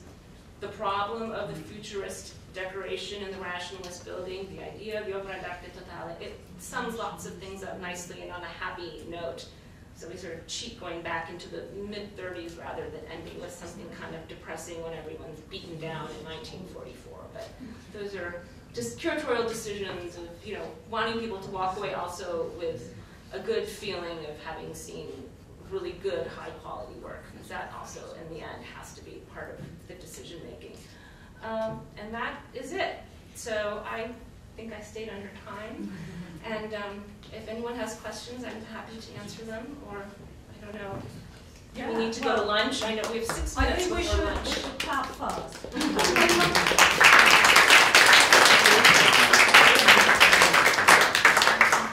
We do have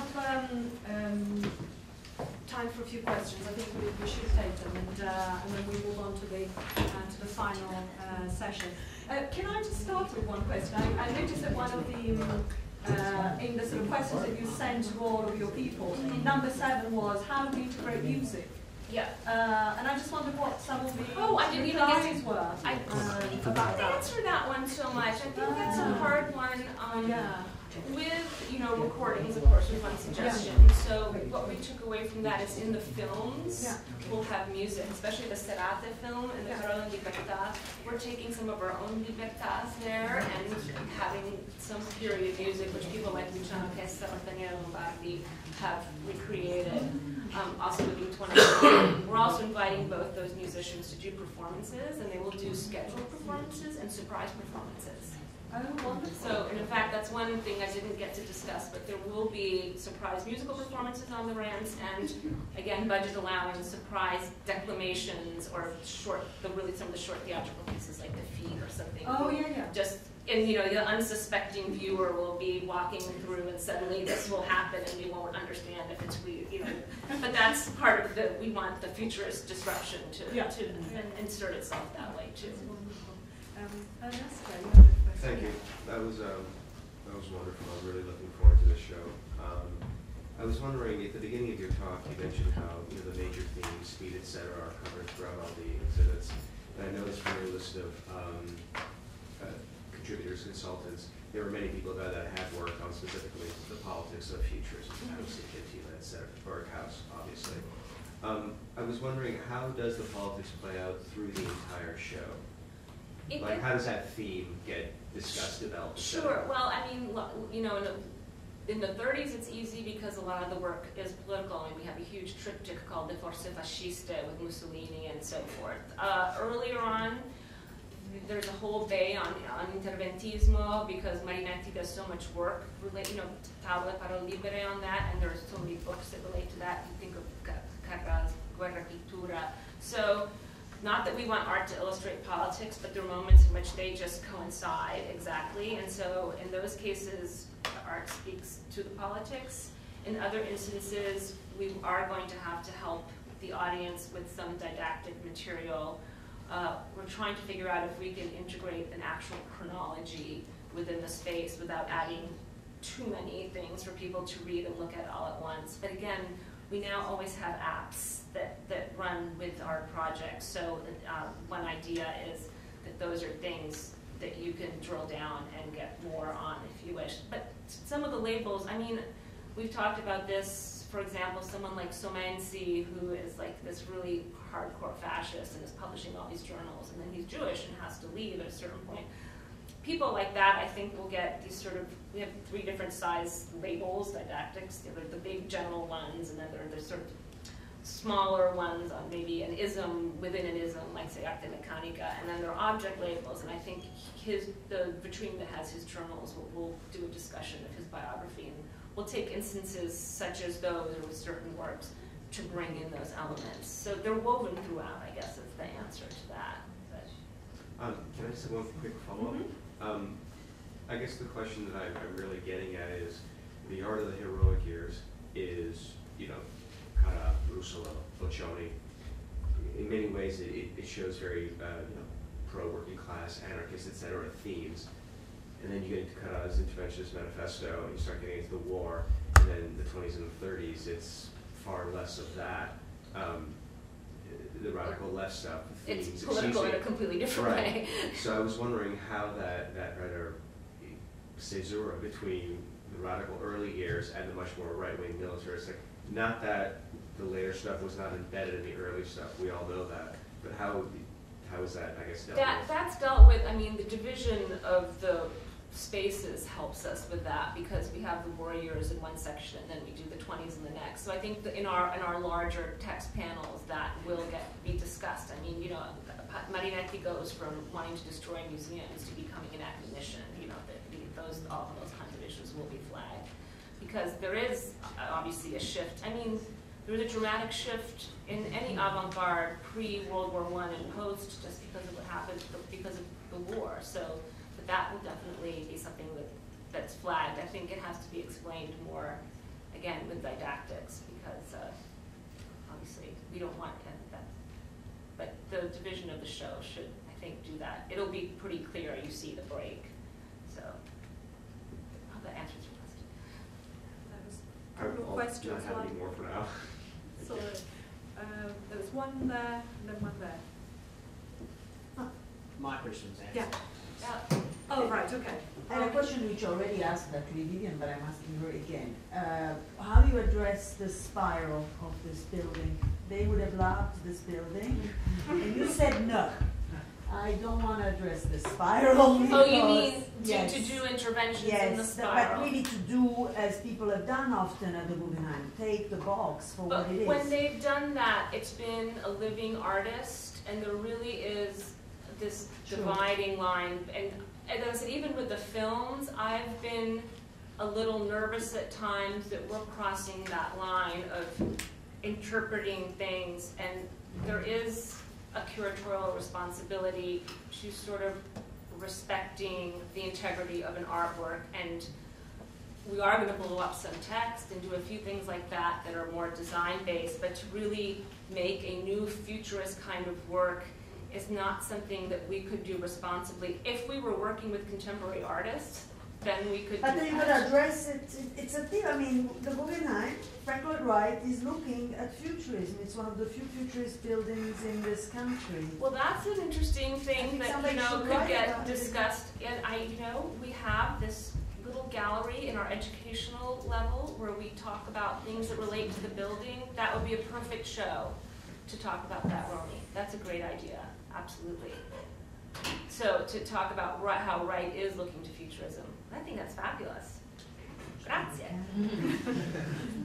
Just quickly, I wanted to say that one of the interesting problems we have to face, right, is that we've hardly decided what the politics of futurism were, right? That you have Adamson writing in your catalog, who argues that it's in fact the Florentine avant-garde that Mussolini draws a lot of his rhetoric from. So I think that's an interesting project, that your own stumbling is a symptomatic response that is a good one, right? That's a careful one, that you haven't decided in advance. No, we're This being is very in fact. even-handed, so we're not saying, or I and my colleagues, some of whom are here today at the museum, because that was the thing about having this huge committee with people who have very different views, is to take, all the views that are reasonable anyway, on board. And But you have, I think, in a way that I think I really agree with, is you don't spend a lot of time on this return to order stuff. Because I was just we looking did that show.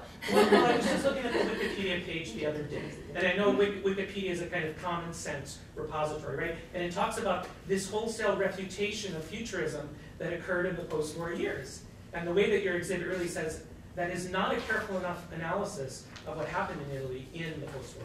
And that this term classicism gets conflated with realism, which gets conflated with order, and so again, I really admire your decision not to go down that road. Thank you. I don't know if it was intentional, but yeah. Did you take a conscious decision not to do what they did in the Futurismi exhibition, yes, which is to make this international comparison? Yes, absolutely. Because first of all, we wouldn't have had the space. Uh-huh. Then we would have the goal of this show is to introduce Italian Futurism in the United States in all its dimensions and across the 3 decades. If we had done what Giuliana and Pontius Holton did in that show, we would have had to have either only dealt with 1 decade and done a little bit what Didier Oettinger's show tried to do.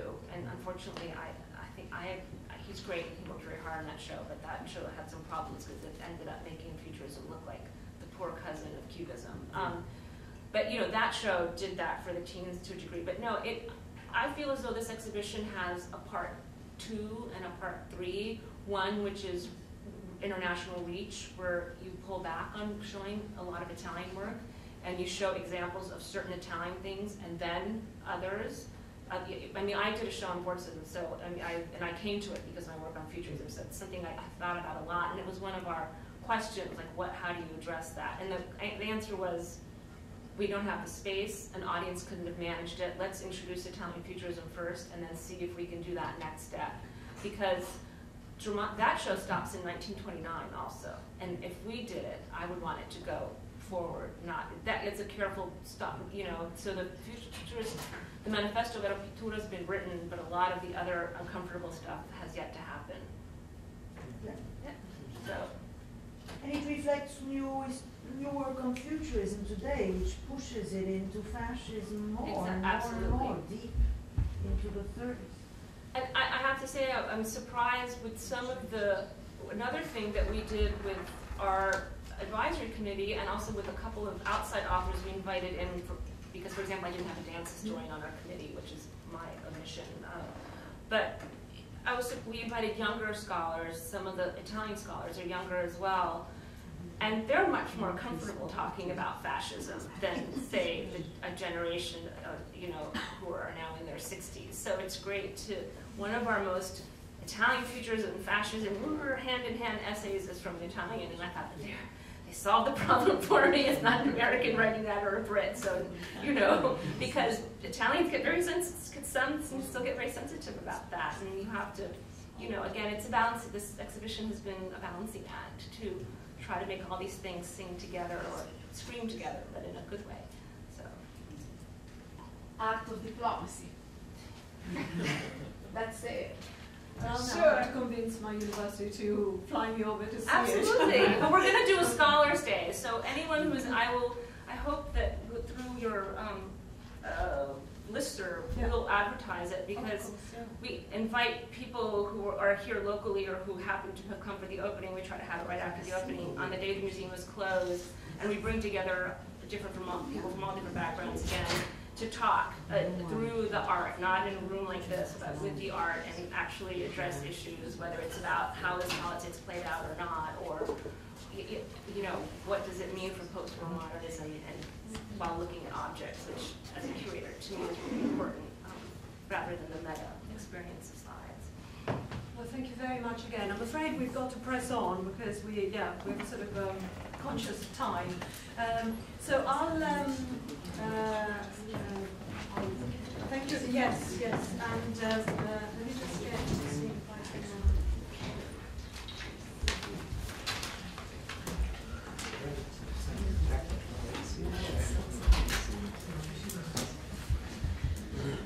Right, I'm going to be fairly brief, and this is something that was completely unexpected, so I never thought I would have to stand here and sort of summarize what this very interesting project in which I've been involved. I'll just tell you a little bit about it. I mean, Stephen Gundle was he was the principal investigator of this project that ran from 2006 to 2010. He was funded by the, yet again, Arts and Humanities Research Center, and And right from the beginning, we decided that we wanted sort of 3 people that came from different disciplinary backgrounds. One was Stephen Gundle, that you know, as well as being a sort of political scientist, but also worked very much on cinema, TV, and the star system and fashion, so he could bring in that particular dimension. Then Christopher Duggan, who's a historian based at Reading University, came in with, you know, the more, what I would call perhaps, you know, the more traditional sort of historical background of political history, history of the monarchy, but also through him we got a research assistant that brought in a very interesting dimension of oral history, and particularly linking it with the city of Predappio, Mussolini's birthplace. And then there was myself as, you know, the sort of art historian who hadn't, until that time, I have to say, worked on modernism, because my specialism is much more the symbolist, late 19th century and early 20th century art. And, oops, sorry, go back.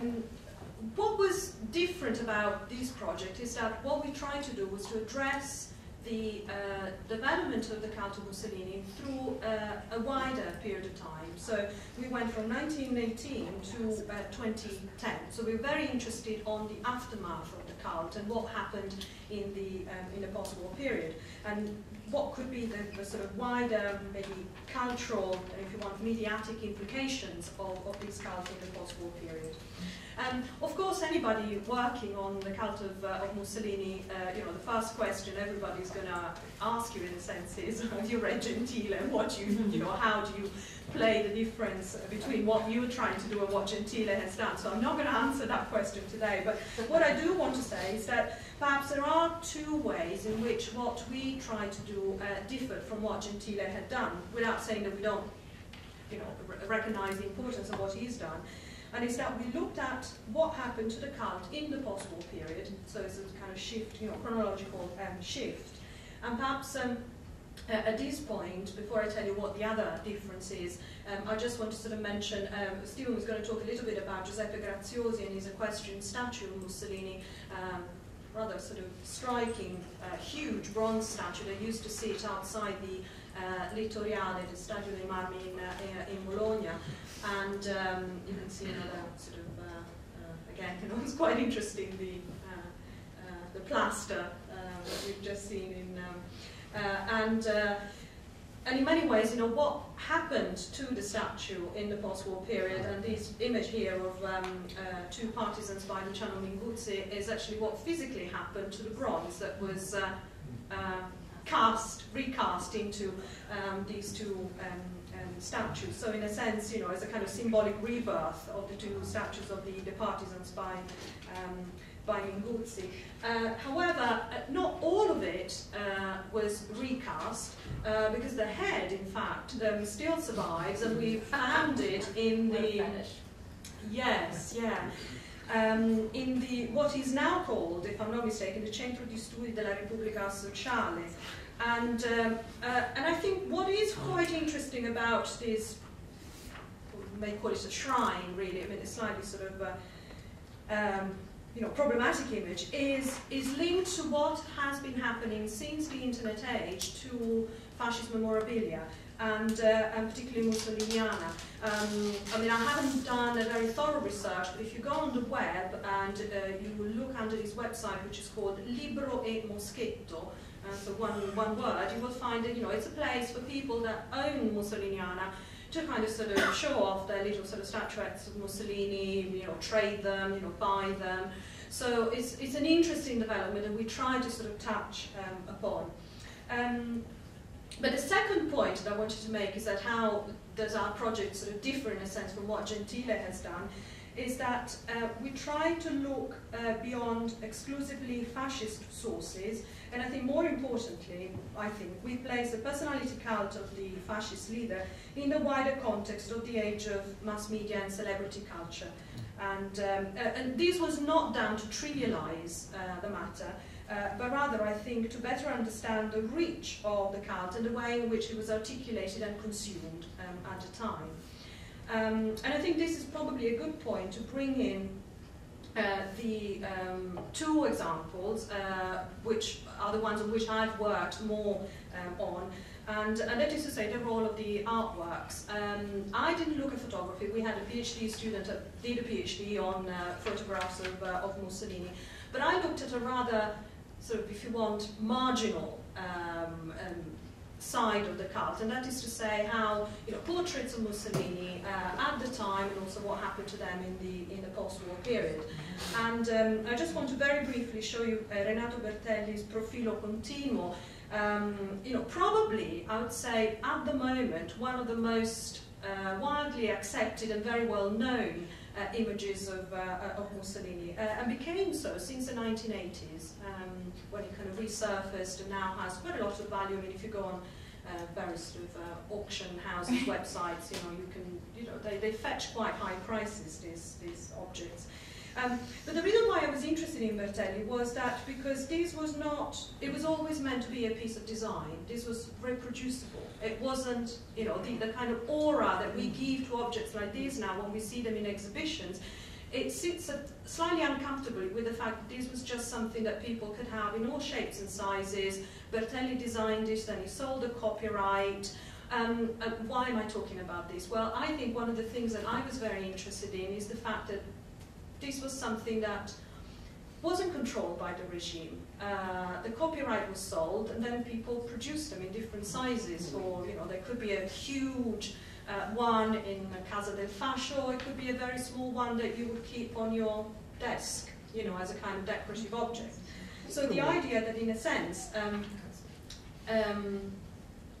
it was very commercial, and images of Mussolini sold very well. And so there's a whole kind of commercial aspect to these, which we thought was very interesting. The other work in which I've done some work is the kind of very extreme and very beautiful in many ways example of the synthetic interpretation of Mussolini by the artist Tayat. These are some of the best images. You know, these are the kind of the ones with, you know, I think, you know, aesthetic sort of appeal. One of the things that Bottai was particularly worried about from the sort of 1930s, the middle of the 1930s, was that you know, there was a proliferation of images, busts, statuettes in very poor taste, and that's something, you know, the kind of aesthetic and quality of images, you know, the kind of kitsch. And the desirability of having things that actually were aesthetically more pleasing is something that really, that clearly Bottai was very worried about. And very much also, I think, shows the fact that, you know, these were, you know, commercial enterprises, and, you know, so the whole sort of capitalist, if you want, phenomenon, you know, is interesting from that point of view. I just want to say very briefly something about Predappio and the town of the Duce, just because this is it was a very important part of the project in addressing what happens to the cult of Mussolini during the time and then after. Of course, during the time of fascism, this was the site of, you know, pilgrimages, and it's very much a place where we can see the way in which the cult of Mussolini was constructed and orchestrated by the government itself. And yet, this is a rather imposing Casa del Fascio in Predappio. The building is empty, and nobody has managed to decide what to do with it. It's there, it's part of the kind of physical fabric of the city of Predappio, and it's a kind of, I think, visible legacy of fascism, and what remains unresolved about this legacy in many ways, particularly in a very deeply polarized political culture in Italy in the post-war period.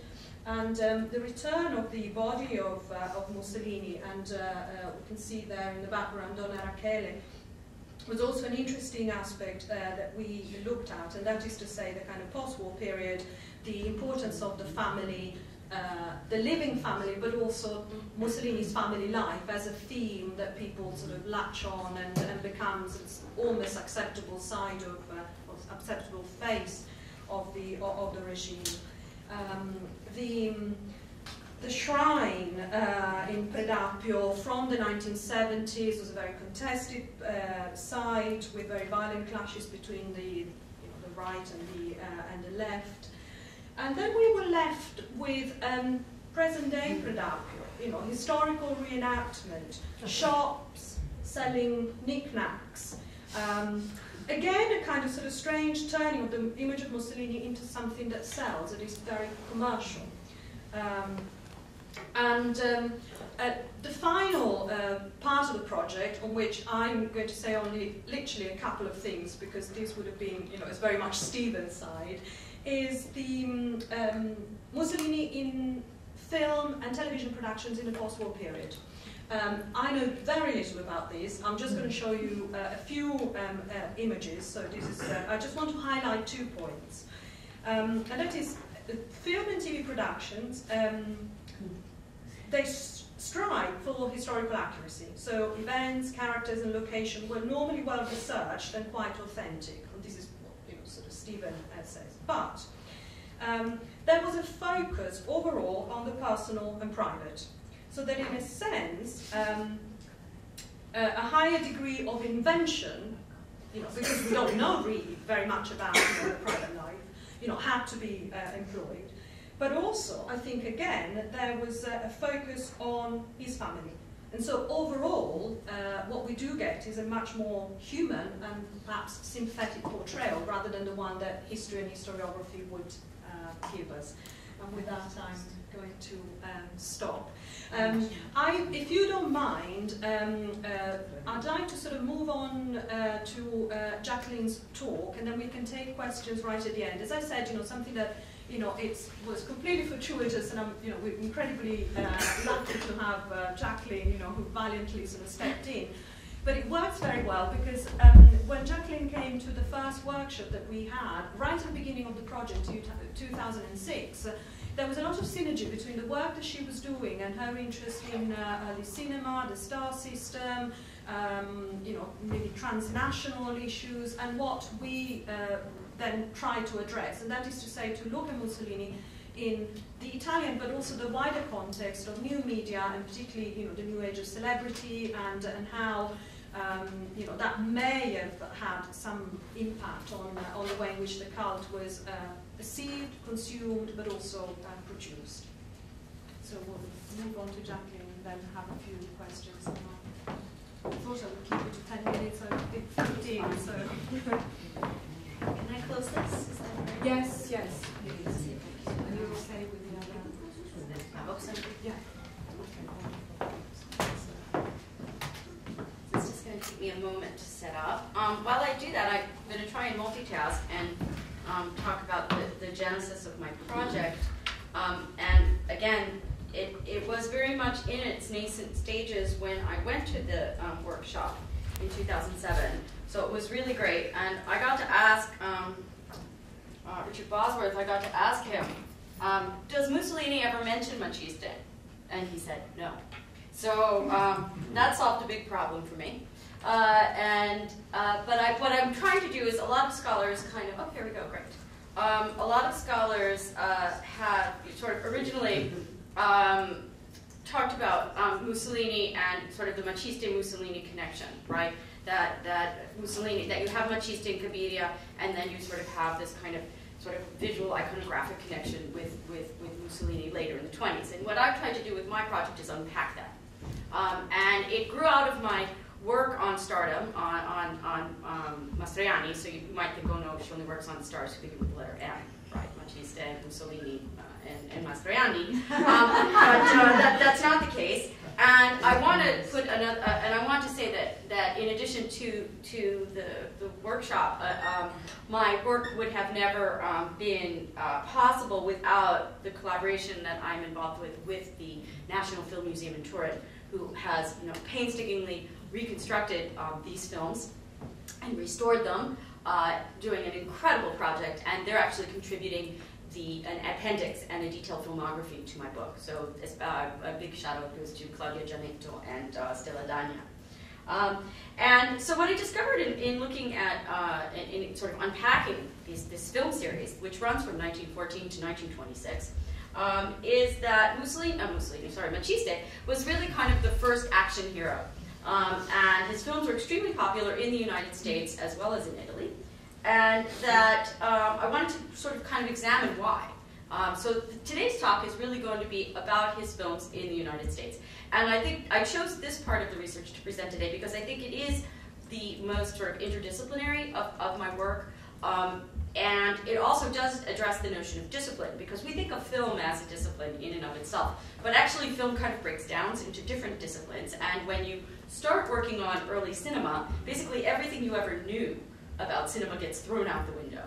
And so you start working on stardom, and you think, oh, you could just apply sort of the paradigms of star studies to early cinema. Well, that doesn't work, because everything needs to be historicized, contextualized, and really kind of put in an intermedial context, because film did not exist in isolation. It was, by nature, interdisciplinary, as David pointed out in his talk, even from its nascent stage.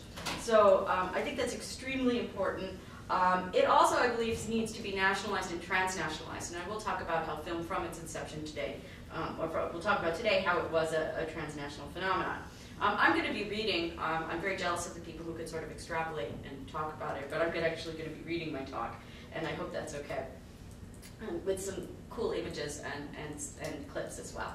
So in 1914, the Itala Film Company of Turin, Italy released the historical epic Cabiria, and subsequently altered the landscape of early Italian cinema, with intertitles, as David mentioned, by the renowned poet Gabriele D'Annunzio and directed by Giovanni Pastrone, a frequent contributor on many fronts of Turin's thriving film industry. Cabiria told the story of the kidnapping and liberation of a noble Roman girl during the Punic Wars in the 3rd century BC. And I'm going to show you the opening here, scene of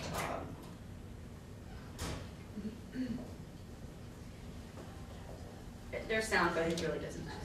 Okay, this is Maciste's first appearance in Cabiria. The film's enormous impact sprang from its many cinematic innovations, the historical accuracy of its elaborate sets, its highbrow literary aspirations, its pioneering tracking shots, and the extraordinary popularity of its unexpected hero, Maciste, a muscular African who, on behalf of his Roman commander, rescues the incarcerated heroine in enemy territory. The actor playing Maciste, Bartolomeo Pagano, was new to national screens, but the strongman was a familiar presence in Italian cinema's early years. In silent cinema of the teens and 20s, the strongman films, commonly referred in Italian as il cinema dei forzuti and il cinema degli uomini forti, were an extremely popular genre that revolved around a familiar character, a hero with a Herculean upper body performing feats of bravery that showed off his strength and virility. The strongman genre evolved from various cultural practices, the circus, specifically the clown and strongman's acts of strength, a new public and private interest in hygiene and physical culture, exemplified in the emergence of gymnasiums in such cities as Turin, Bologna, and Milan, where the nascent film industry flourished, and variety theater and its comic traditions, all precursors to the focus on novelty and the active display in early Italian cinema. Cinematically, the strongman had its origins in the historical epics that populated this film in Italian film history and were extremely popular in the United States, particularly New York during this period, with such predecessors as Ursus, played by Bruto Castellani in Quo Vadis, and Spartaco, starring Luciano Albertini, who also went on to become a strongman in his own right. Upon Cabiria's release, the popular press and audiences alike hailed Maciste as an Italian hero, despite his fictional racial otherness, by readily and enthusiastically admiring his bravery and strength, as well as his kindness and goodness. They quickly dubbed him Il Gigante Buono. Following the film's and the character's phenomenal international success, Itala decided to produce a series of adventure films with Maciste as protagonist, beginning with the eponymous Maciste. Okay, this is directed by Vincenzo Denizzot and Romano Luigi Borghetto. And so here is the, gotta go back. Here is the opening of Maciste. This is the first, well, not the opening, this is where we first see Maciste on screen, and you're going to notice something very different about him. And look at that, he's white. In his passage from supporting character in Cabiria to the series leading man, Maciste underwent several radical alterations. He moves from ancient Rome to modern-day Italy, and he changed from a black-bodied African slave to a white northern Italian. The fact that Maciste's skin color and racial provenance shifts from dark to light and was consistently identified as northern has both racial and national implications. Machiste's metamorphosis into whiteness popularized current anthropological tenets through the classical cinematic devices of heroic sacrifice, spectacular feats, and moral righteousness embodied in the muscled northern white body.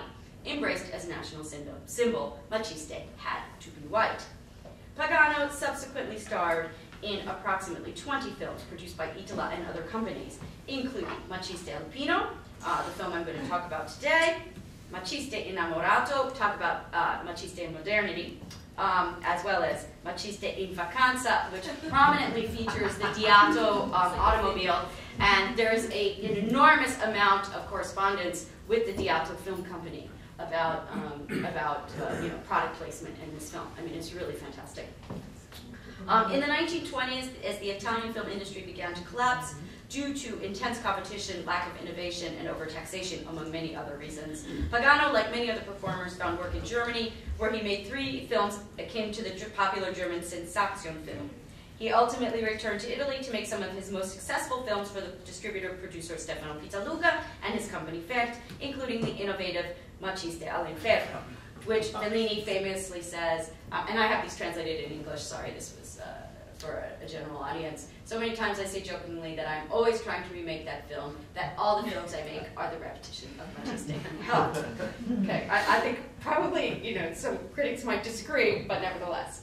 This study, and this is part of a larger book that's going to come out hopefully next year by Indiana University Press.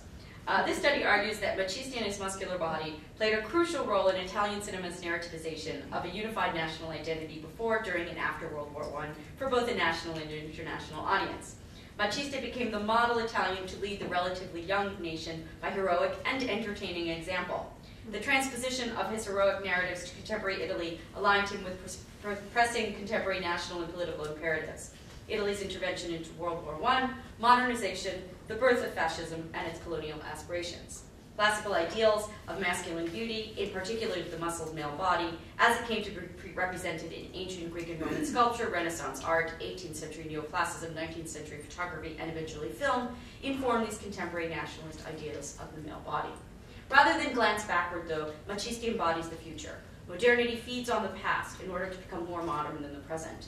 He transforms from colonized character into bourgeois citizen to colonizing agent, particularly as Italy's government passes from the liberal democracy to totalitarian regime in the 1920s.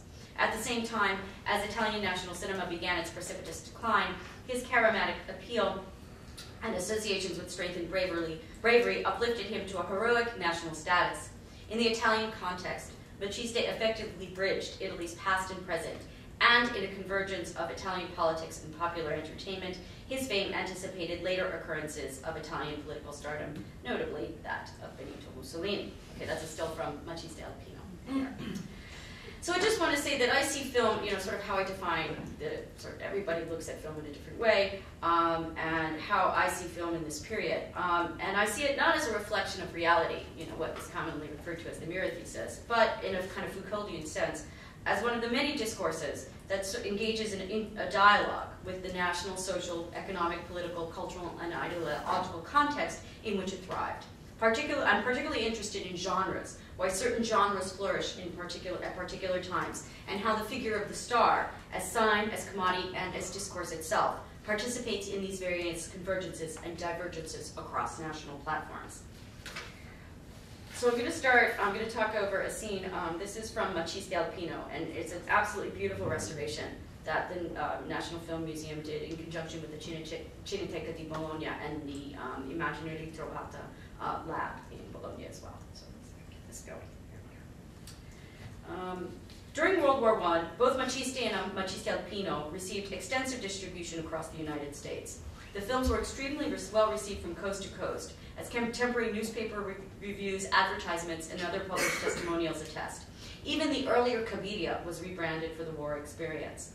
The publicity surrounding their transatlantic exhibition continued the mobilization effort aimed at maintaining popular support for the war, while at the same time reinforcing Machiste's popular appeal as character and star. It was a balancing act that was not uncommon in the era, as the American film industry attempted to reconcile its desire to use the medium to create consensus for the war effort, as well as entertain the masses. The distribution of Maciste and Maciste Alpino, which I have reconstructed from newspaper articles and film trade periodicals, speaks to that exigency, to the saturated geographic diffusion of the films, and to the unique characteristics of the popular American serial form, in particular that of its heroines, heroes, and stars that exploded in the 19-teens. As the American film industry shifted from multi-reel to the multi-reel feature format, the serial, along with the comedy shorts and animated cartoons, was one of the few that survived in the short format and helped studios such as Vitagraph and Universal outlast this transitional period. Originally headlined by female characters, Mary, Pauline, and Helen, to name just a few, and tied to the novelization of women's periodicals and newspapers, American serials coincided with the modernization of publicity technology as the repetitive nature of the films, as well as their various media tie-ins, advertised the films as well. They also engaged with patriotic themes during the war, with Pearl White's Pearl of the Army, Margarita Fisher's Miss Jackie of the Navy, and the Patria series starring Irene Castle as the intrepid Patria Channing and produced by William Randolph Hearst. Yet, perhaps most significantly for my argument, and as Richard Abel has proposed, and the work on the serials that I'm referring to draws on the research of Ben Singer, Jennifer Bean, Shelley Stamm. I mean, this has been a really very interesting field that a lot of scholars have recently mined. These serials, beginning with Jim Anderson and Bronco Billy, paved the way for the fusion of character and actor into the picture personality and star, proved the importance of print culture in the proliferation of the star persona, and the significant role stars would play in the promotion of the films across a wide variety of media platforms. Within the context of the serial form, I see the Maciste film series in the United States as transitional. Texts that integrate a reoccurring character into the feature-length film and can be linked to the proliferation after the war of American strongmen on screens who came to the foreground after the war as the serial queens disappeared from screen and print form. Take, for example, the case of Elmo Lincoln. He was the first Tarzan, by the way. Newspapers publicizing Elmo the Mighty, the first of Lincoln's eponymous serials after his breakout as the title character of Tarzan of the Apes. Tarzan of the Apes was a feature film and then made into a serial form later in The Adventures of Tarzan. Billed Lincoln as the Yankee Maciste. Said one article publicizing the film, Elmo is said to be stronger than Maciste. Likewise, Machiste's character interacted with those played by Douglas Fairbanks, who became a ubiquitous star and public figure in between the release of the first Maciste, which was billed as Marvelous Maciste, and Maciste Alpino, which in the United States was called The Warrior. As I will show, the latter film's marketing strategy astutely played off their potential rivalry to draw spectators to the theaters. So I'm going to jump over a bunch of stuff here, and a lot of stuff here where I talk about the American film industry, and jump to Maciste and Maciste Alpino in the US. Maciste, alternatively known as Marvelous Maciste, premiered in New York in March 1916 at the Park Theater. The American copyright for the film is from July 30th, 1915, at the height of American debates of war intervention. And Maciste Alpino, known as The Warrior, also had its theatrical premiere in New York at the Criterion Theater on July 18, 1917, once the United States had entered the conflict. They were both imported by Harry R. Raver, and this guy was a real character, a film entrepreneur based in New York City who, in its capacity since June 1912 as the American representative of the Itala Film Company of America, that's Italy's American film arm, brought over Cabiria to tremendous acclaim, even screening it at the White House for President Wilson. The first Maciste film's distribution and exhibition, which appeared with the alternate title of Marvelous Maciste or The Perplexities of Maciste, reflected Harry Raver's promotional wizardry. He was no stranger to the publicity stunt, having started out in circus promotion and the traveling film circuit, hawking, among other things, The Kiss, Edison's The Kiss, and The Great Train Robbery by Porter. Raver wanted to Americanize the film in order to expand its audience at a time when interest in and presence of foreign imports began to wane. An American screenwriter was even added to the mix, Agnes L. Bain, under the supposed directive guidance of both D'Annunzio and Pastrone, and this is all stuff I reconstructed through Moving Picture World. Ms. Bain, alternately billed as Agnes Fletcher Bain, whose sole writing credits are for Raver Productions, was in fact Mrs. Harry Raver. In addition, credits anglicized the names actors. The actors' names, Bartolomeo Pagano became Ernest Pagano, or sometimes Ernest Pagani. It was all over the place. Machista, the character, had already established a following with the phenomenal American success of Cabiria, and Raver clearly and cleverly drew on his appeal with the advertising campaign for the film. Advertisements for Marvelous Machista rarely appeared without the reference to the giant of Cabiria, or the giant warrior of Cabiria once Italy entered the war, and were often, or so once the United States entered the war, and were often illustrated with an image of Machista wearing his iconic toga, not with the scene from the new film. Depending on the venue, advertisements stressed its highbrow pedigree with reference to the character as D'Annunzio's great creation or great character, or its popular appeal, catering specifically to the serial-mad audience, as this quote says. An amazing modern melodramatic comedy, amazing acts, tantalizing thrills, stirring struggles, mystery, a gasp and a grin in every scene, a giant's game of brain and brawn, and, quote, a great show for the children as well as the grown-ups. And as we know, the serial form, once the serial form with its male heroes became more sort of directed to the child audience, right, with Saturday matinees being popular in the 20s. Film publicity also incorporated the complete fusion of character and actor, as was often the case with serial film production. And this is actually something that was very common even in Italy. This is an example of a telegram that from the production of, I think this is Machiste Innamorato. No, so I'm sorry, this is what was known as the Trilogy series. And if you notice, this was from Borghetto, who was the director of the Trilogy series, and he's sending it to Rome. And they never call him Pagano in the correspondence, right? They always refer to him as Machiste. Oggi parte Machiste. Soltanto Machiste che desidera fermarsi qualche giorno a Genova, right? Because he was from Genova. So in all the correspondence, he's always referred to as Machiste. Never do you have Pagano. Okay? Pagano's name, when it was mentioned in the American press, appeared in various forms, if at all. Edward Pagano, Ernest Pagano, or Ernesto Pagani. The fact that the actor's name is consistently misspelled or reworked in reviews, advertisements, and articles speaks to its inconsequentiality as signifier. It was Machiste and Machiste alone that mattered. And here are some interesting quotes about it. The fact that the actor's name, moreover, Machiste as a character was so novel and unique to American screens that he overshadowed the actor. Quote, Machiste cannot be compared to any other figure on the screen today because this superhuman is not equaled by any living actor, hawked in advertisement in moving picture world. Motion Picture News wrote in its review, as excerpted in a newspaper advertisement, a welcome novelty, the most entertaining of all exploits of production seen to this day, radiates with what is called personality. Never before has there been such a figure as Machiste, who was always a comedian. And you see this kind of fusion of comedy and adventure in the films. The American press's emphasis on Machiste's strength. I just want to mention briefly, I want to mention briefly the sort of racialization of Machiste and how that plays in the American press. I mean, these are the years of the birth of a nation, right? So his transformation from black to white, right, was very, very curious and something that the American press really drew upon, and fans wanted to know, right? They would write in all the time. And so you have excerpts. That's actually a review from the Chicago Daily News.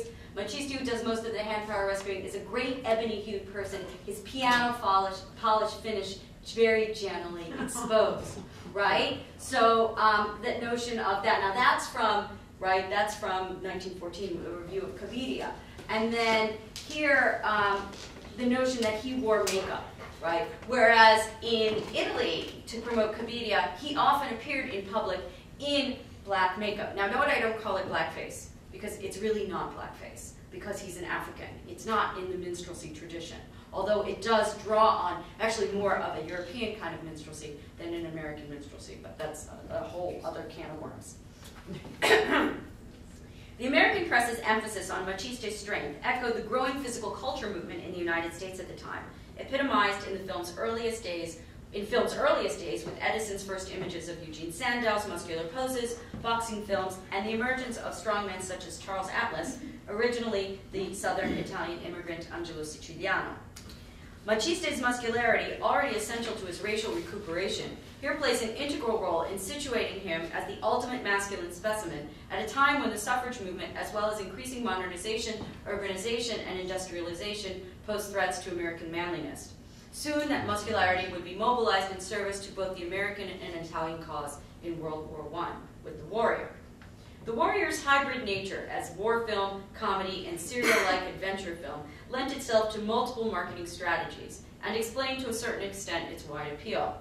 It was by far the most popular of the two Maciste films, with a wider distribution, greater advertising campaign, more newspaper buys, and greater topicality with its war setting. It was also, as the critics agreed, a better film than Marvelous Maciste.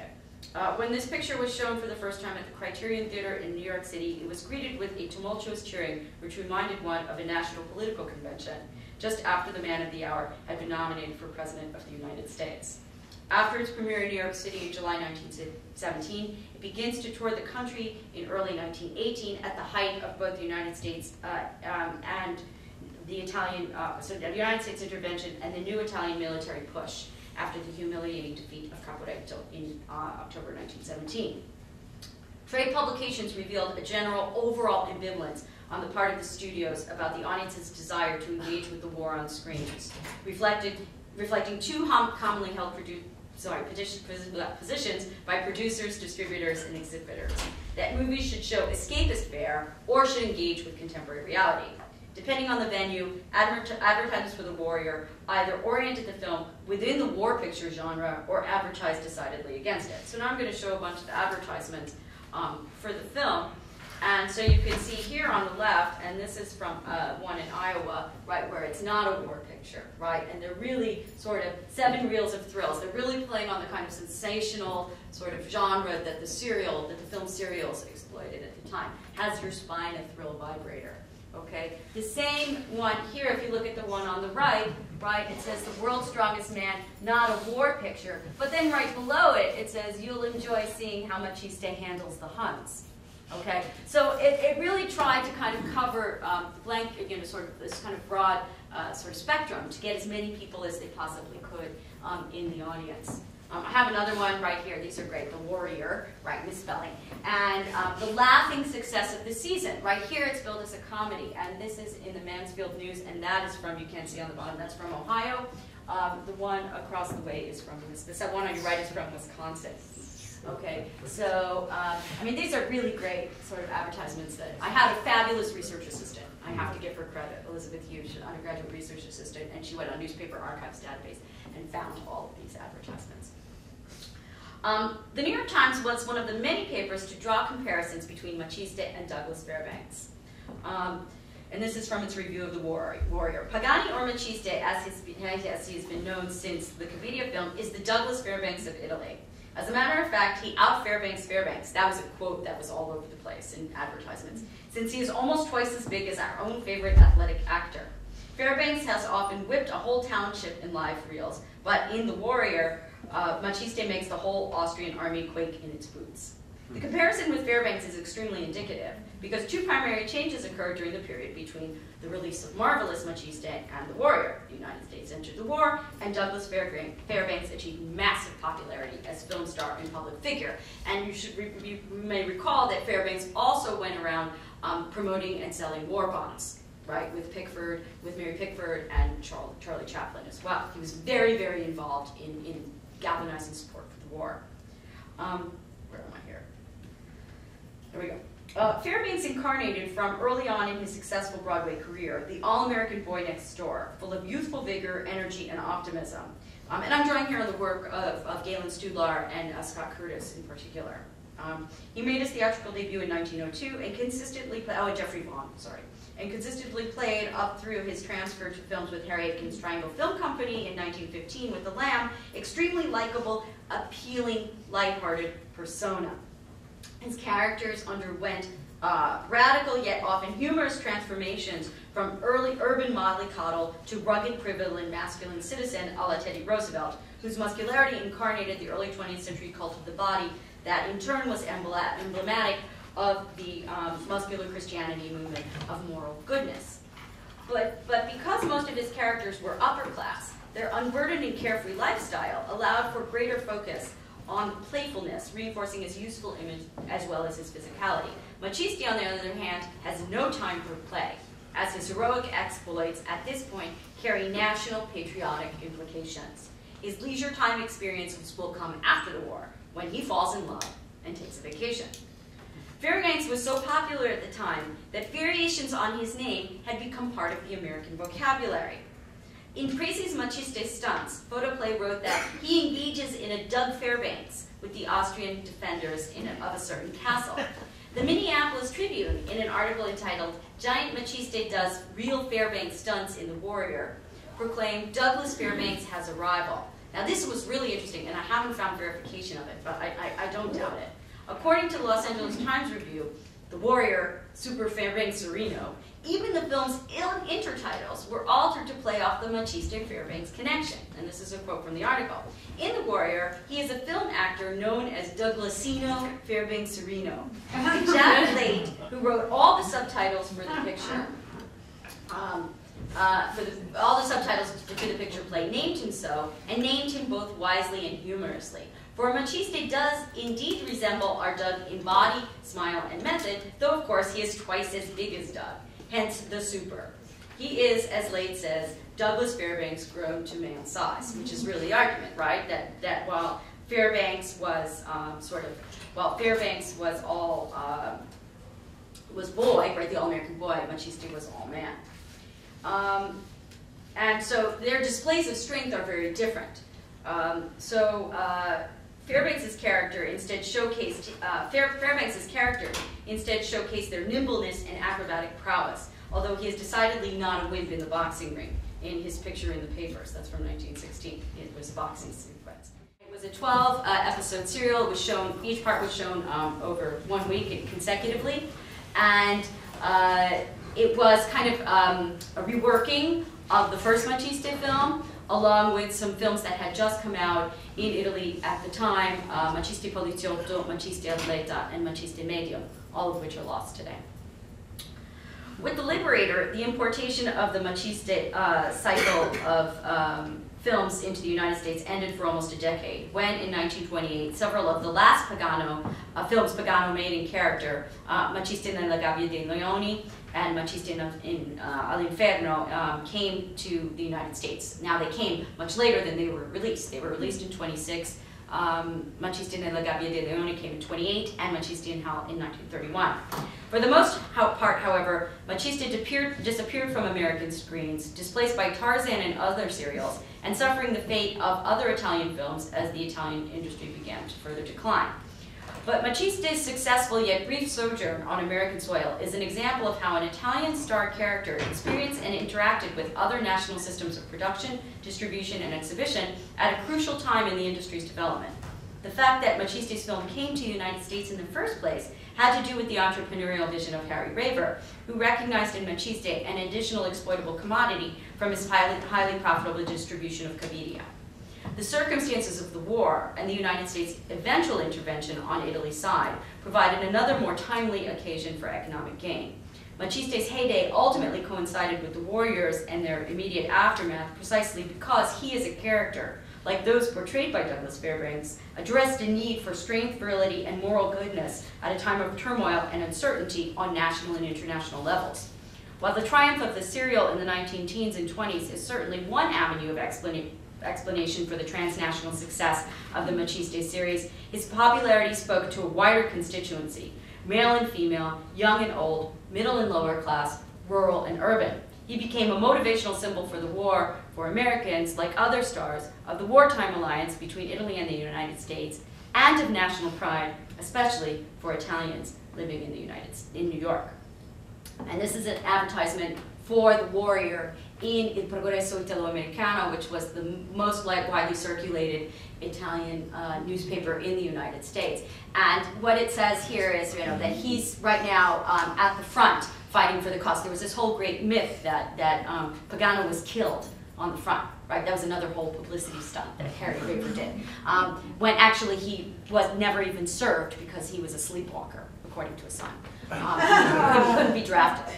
But he says, I'm at the front, but you can see me now in The Warrior. and I love this, un saluto dalle frigide Alpi, Ernesto Paganini. Now he's Paganini. Okay. And these were all over the Italian-American press, right? The Warrior was particularly promoted in the Italian-American press, and that was not unusual. The film's success in the United States prefigured the characters and Pagano's own journey to Germany in the 1920s. But what the circulation of the U.S. film in the U.S. of the Maciste films above all tells us, and also he comes before Valentino, right? So whereas there's the notion that Valentino was the first kind of Italian imported star, it really was I believe Maciste who was the first one, male star anyway, where he would.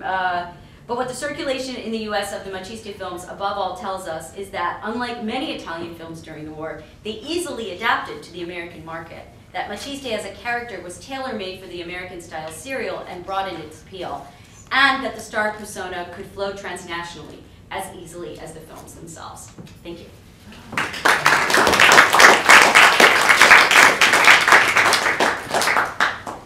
Thank you very much. Well, we've got a bit of time for some questions that you may have, and yeah. Can I want to just talk a while and find a question in this, but one of the things that really interested me is that this project allows us to think about masculinity in a transnational context at a moment of historical transition. And I'm wondering how the racialization and all of this, the warrior, not a war picture. I'm trying to think through the fact that we have these competing, right, the masculine body that needs to fight the war, a la this Maciste, and then Douglas Fairbanks, this kind of new masculinity that is going to become the masculine consumer, the guy who reads Esquire magazine, right, etc. And I'm wondering if you would make that connection, but without thinking too,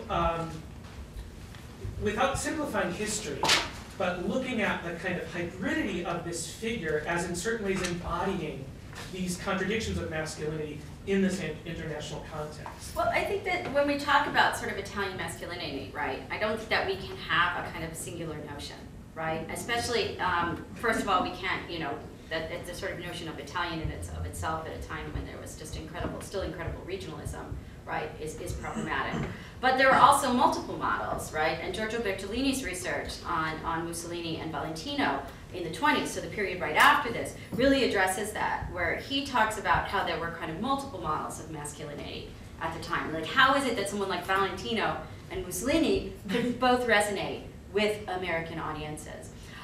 So I don't think we can have a kind of hegemonic, monolithic sort of ideal of Italian masculinity, but what I think we can have is a sort of nationalization of, let's say, a sort of masculine muscularity, right, and the role of muscles. And that's particularly what I'm looking at, right? And that's why I brought up Charles Atlas with my work on Charles Atlas, and so that notion of how muscles, right, and obviously I'm borrowing on the work of Richard Dyer here, right? How muscles inscribe, white muscles in particular, inscribe a national ideal and a national kind of political ideology, which is why you see Mussolini bare-chested, right? Which is why Maciste has to be white. And if you notice the scene I showed you, right, not only is he white, but the light, right, you have strategically placed light on his body, which highlights the whiteness of his muscles. Now we could also get into body hair as well, if we want here, the sort of the shaved chest, right, which is often, sort of go to sort of sculpture and a kind of homoerotic, right, that I think almost that the hair kind of further virilizes Maciste. Now in later films he gets rather pudgy, so it becomes somewhat problematic. It's true, he does, and it becomes somewhat problematic, and he's not often as bare-chested. If you look at him in Maciste all'Inferno, I mean, he's still somewhat, but he's always got that body hair, which is something that I think is really interesting. But it strikes me that even in the moment of this film production, this is already a reactionary version of masculinity that is in some sense already in the process of being superseded. I'm thinking of the work of Maurizia Buscaglia, right, and she talks about the development of this clerical class that has a very different relationship. And so I'm wondering if the kind of cliche of Italy's underdevelopment, and in fact the different relationship of Italy to industrialization from the US, where Fordism and Taylorism are taking Right. off in a much more, you know, that helps us to see why he embodies these particular contradictions in that historical moment. Yeah, I try to avoid the word reactionary. I like to look more at continuities, and I see that you know that the sort of the image of and that's why I stress that the sort of the kind of art, the historical, right, the precedents of ancient Greek and Roman art I guess and by reactionary, neoclassicism. I mean in terms of the needs of capitalism. Right. Now, but he does engage with that as well. Right after the film he makes, right after the 1919 is Macisti Innamorato, which I was going to want to talk to David about because it begins with images of the factory. And it's all about a strike at a factory in Turin. Okay, and how, and what is his politics, Macisti's politics become increasingly reactionary, okay, as the series progresses. So, I mean, I see your point.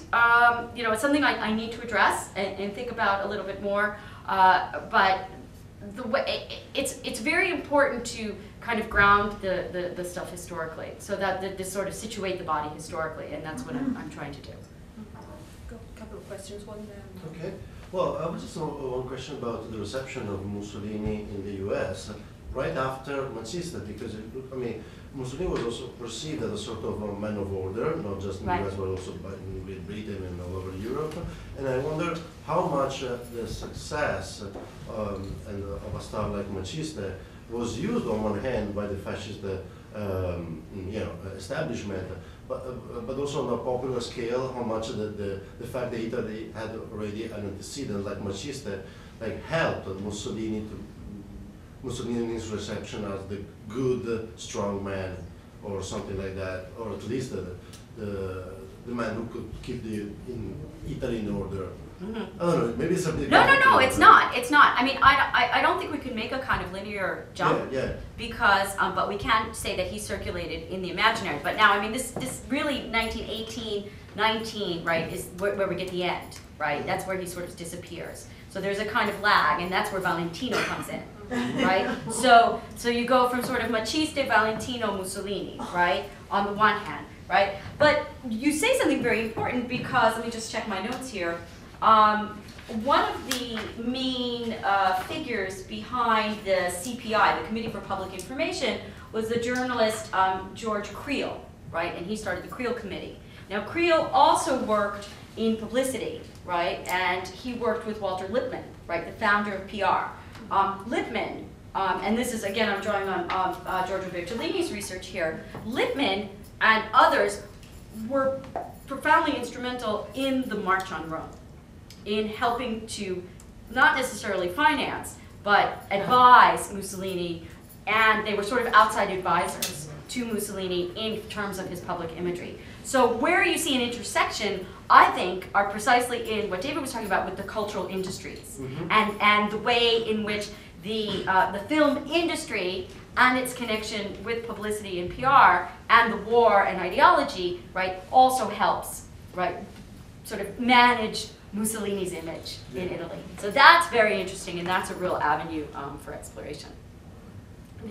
Oh, yeah, I had a question that I found it interesting that in both the Italian press and the American press, although Macista is a sort of dark, swarthy guy, it looks like in real life, despite the whiteness that they give him, that no one ever, the sort of primitive thing never seems to come up, like a north-south, or you know, there's such a nativist movement in America still too, and yet he's still, and Douglas Fairbanks is a pretty white boy, so but it's not in any of those things you showed. It's amazing. But you know, they made a big deal, right? He was discovered, Pagano was discovered while working at the Genova ports, right? And there was sort of a, recently, I love stories like this. So there was these documents in 1922 when Pagano comes back from, Pagano comes back from Germany. Italus sues him because he goes and works for Fiat, right? Italus sues him saying, we own the rights to Maciste.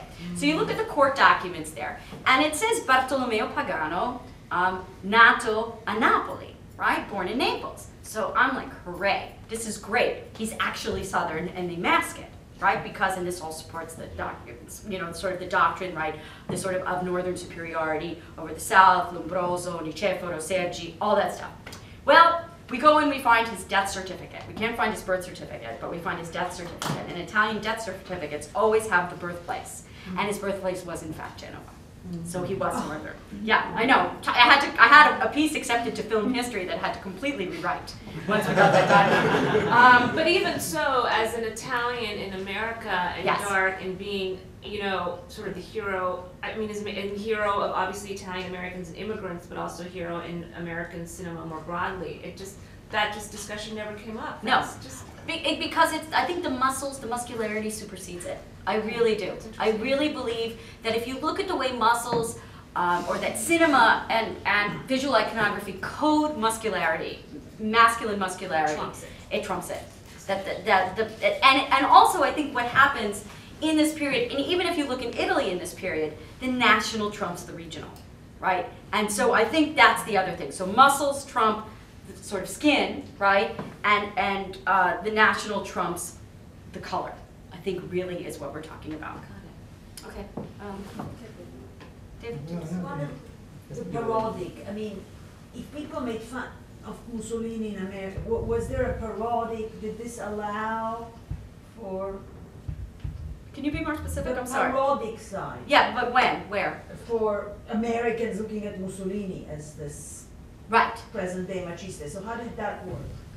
I don't really know because and I could tell you that Machiste was not seen as a parody. I know? No, not at all. He At was all? no, I no. see.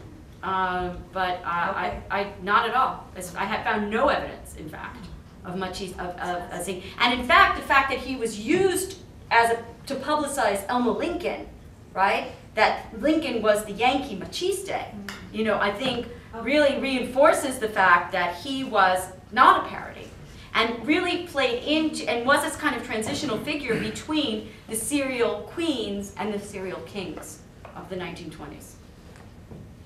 David? Yeah, I was going to ask about Primo Carnera Oh yeah. and the black-white thing, because what interested me when I was working on the Ethiopian stuff in my last project was this interesting story that on the 25th June 1935, when Primo Carnera is defeated by Joe Louis Right. in Yankee Stadium Right. in New York. Primo Carnera, former world heavyweight champion, Italian, moved to the US, knocked out Ernie Scharf, who died a few years later, was billed as a giant, who was of exceptional stature, and clearly was part of the kind of, there's a continuity between him and Absolutely.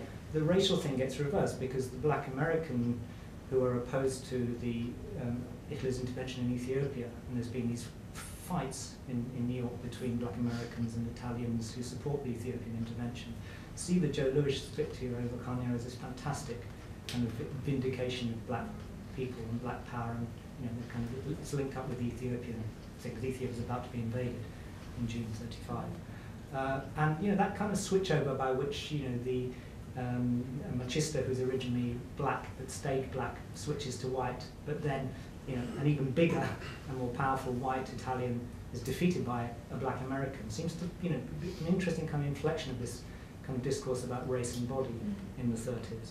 So that's kind of I suppose my question about that is whether with Mussolini in power, kind of apex of his power in '35, domestically, still very popular among Italian Americans here.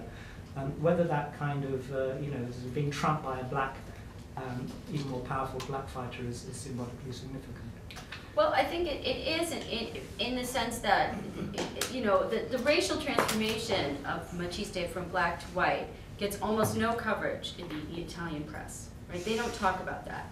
That it's that kind of national trumps the racial, was what I was saying. In the American press, on the other hand, it has to be explained. And it has to be contextualized. No, he was always white. Yeah. Okay? You see, it was a mistake. And there's a fabulous scene in the end of Machiste where, in order to save the damsel in distress's mother, right, he masquerades as an African servant. And you see him putting on the black makeup and then washing it off. So that his whiteness is really constituted. I mean, I was watching the movie and I said, no, it does not get any better than this. I mean, really, this is just a gift.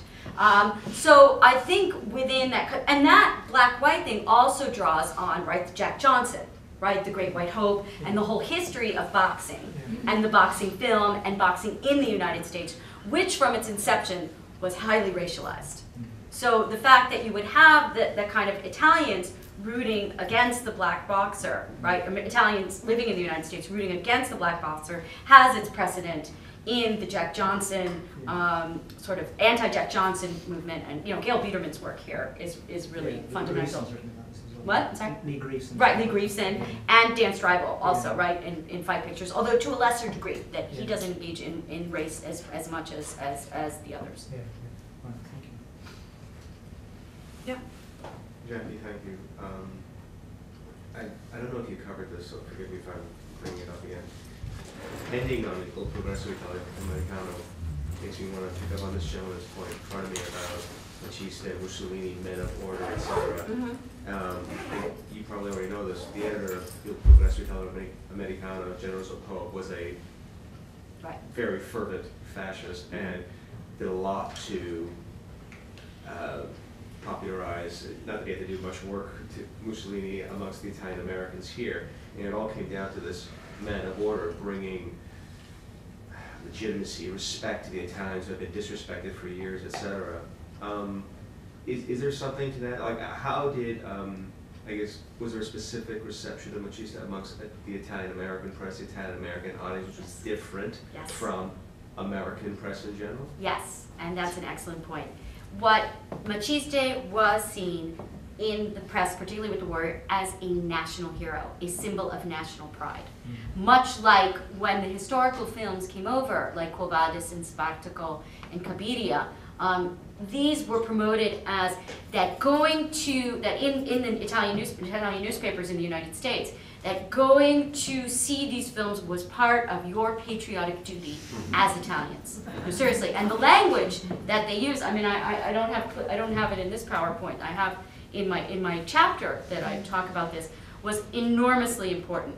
And that Maciste really was this kind of symbol of national pride for Italians. And it's attested to in the way it was marketed to the Italian community, right? Not just in this newspaper, but in others. I think it was, what's it, Telegrafo, am I right?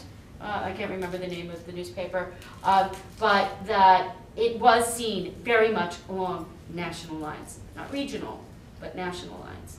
And I think it's, again, a kind of this sort of symbol, and he really became the symbol of the wartime alliance between the United States and Italy for the Italian population living in the United States, and a real sense of kind of that he was this real fighter, right? That he was alone was able to, beat the Huns, really.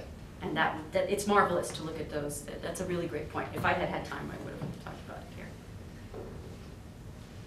Thank you. Any more questions? Well, we probably better sort of stop here.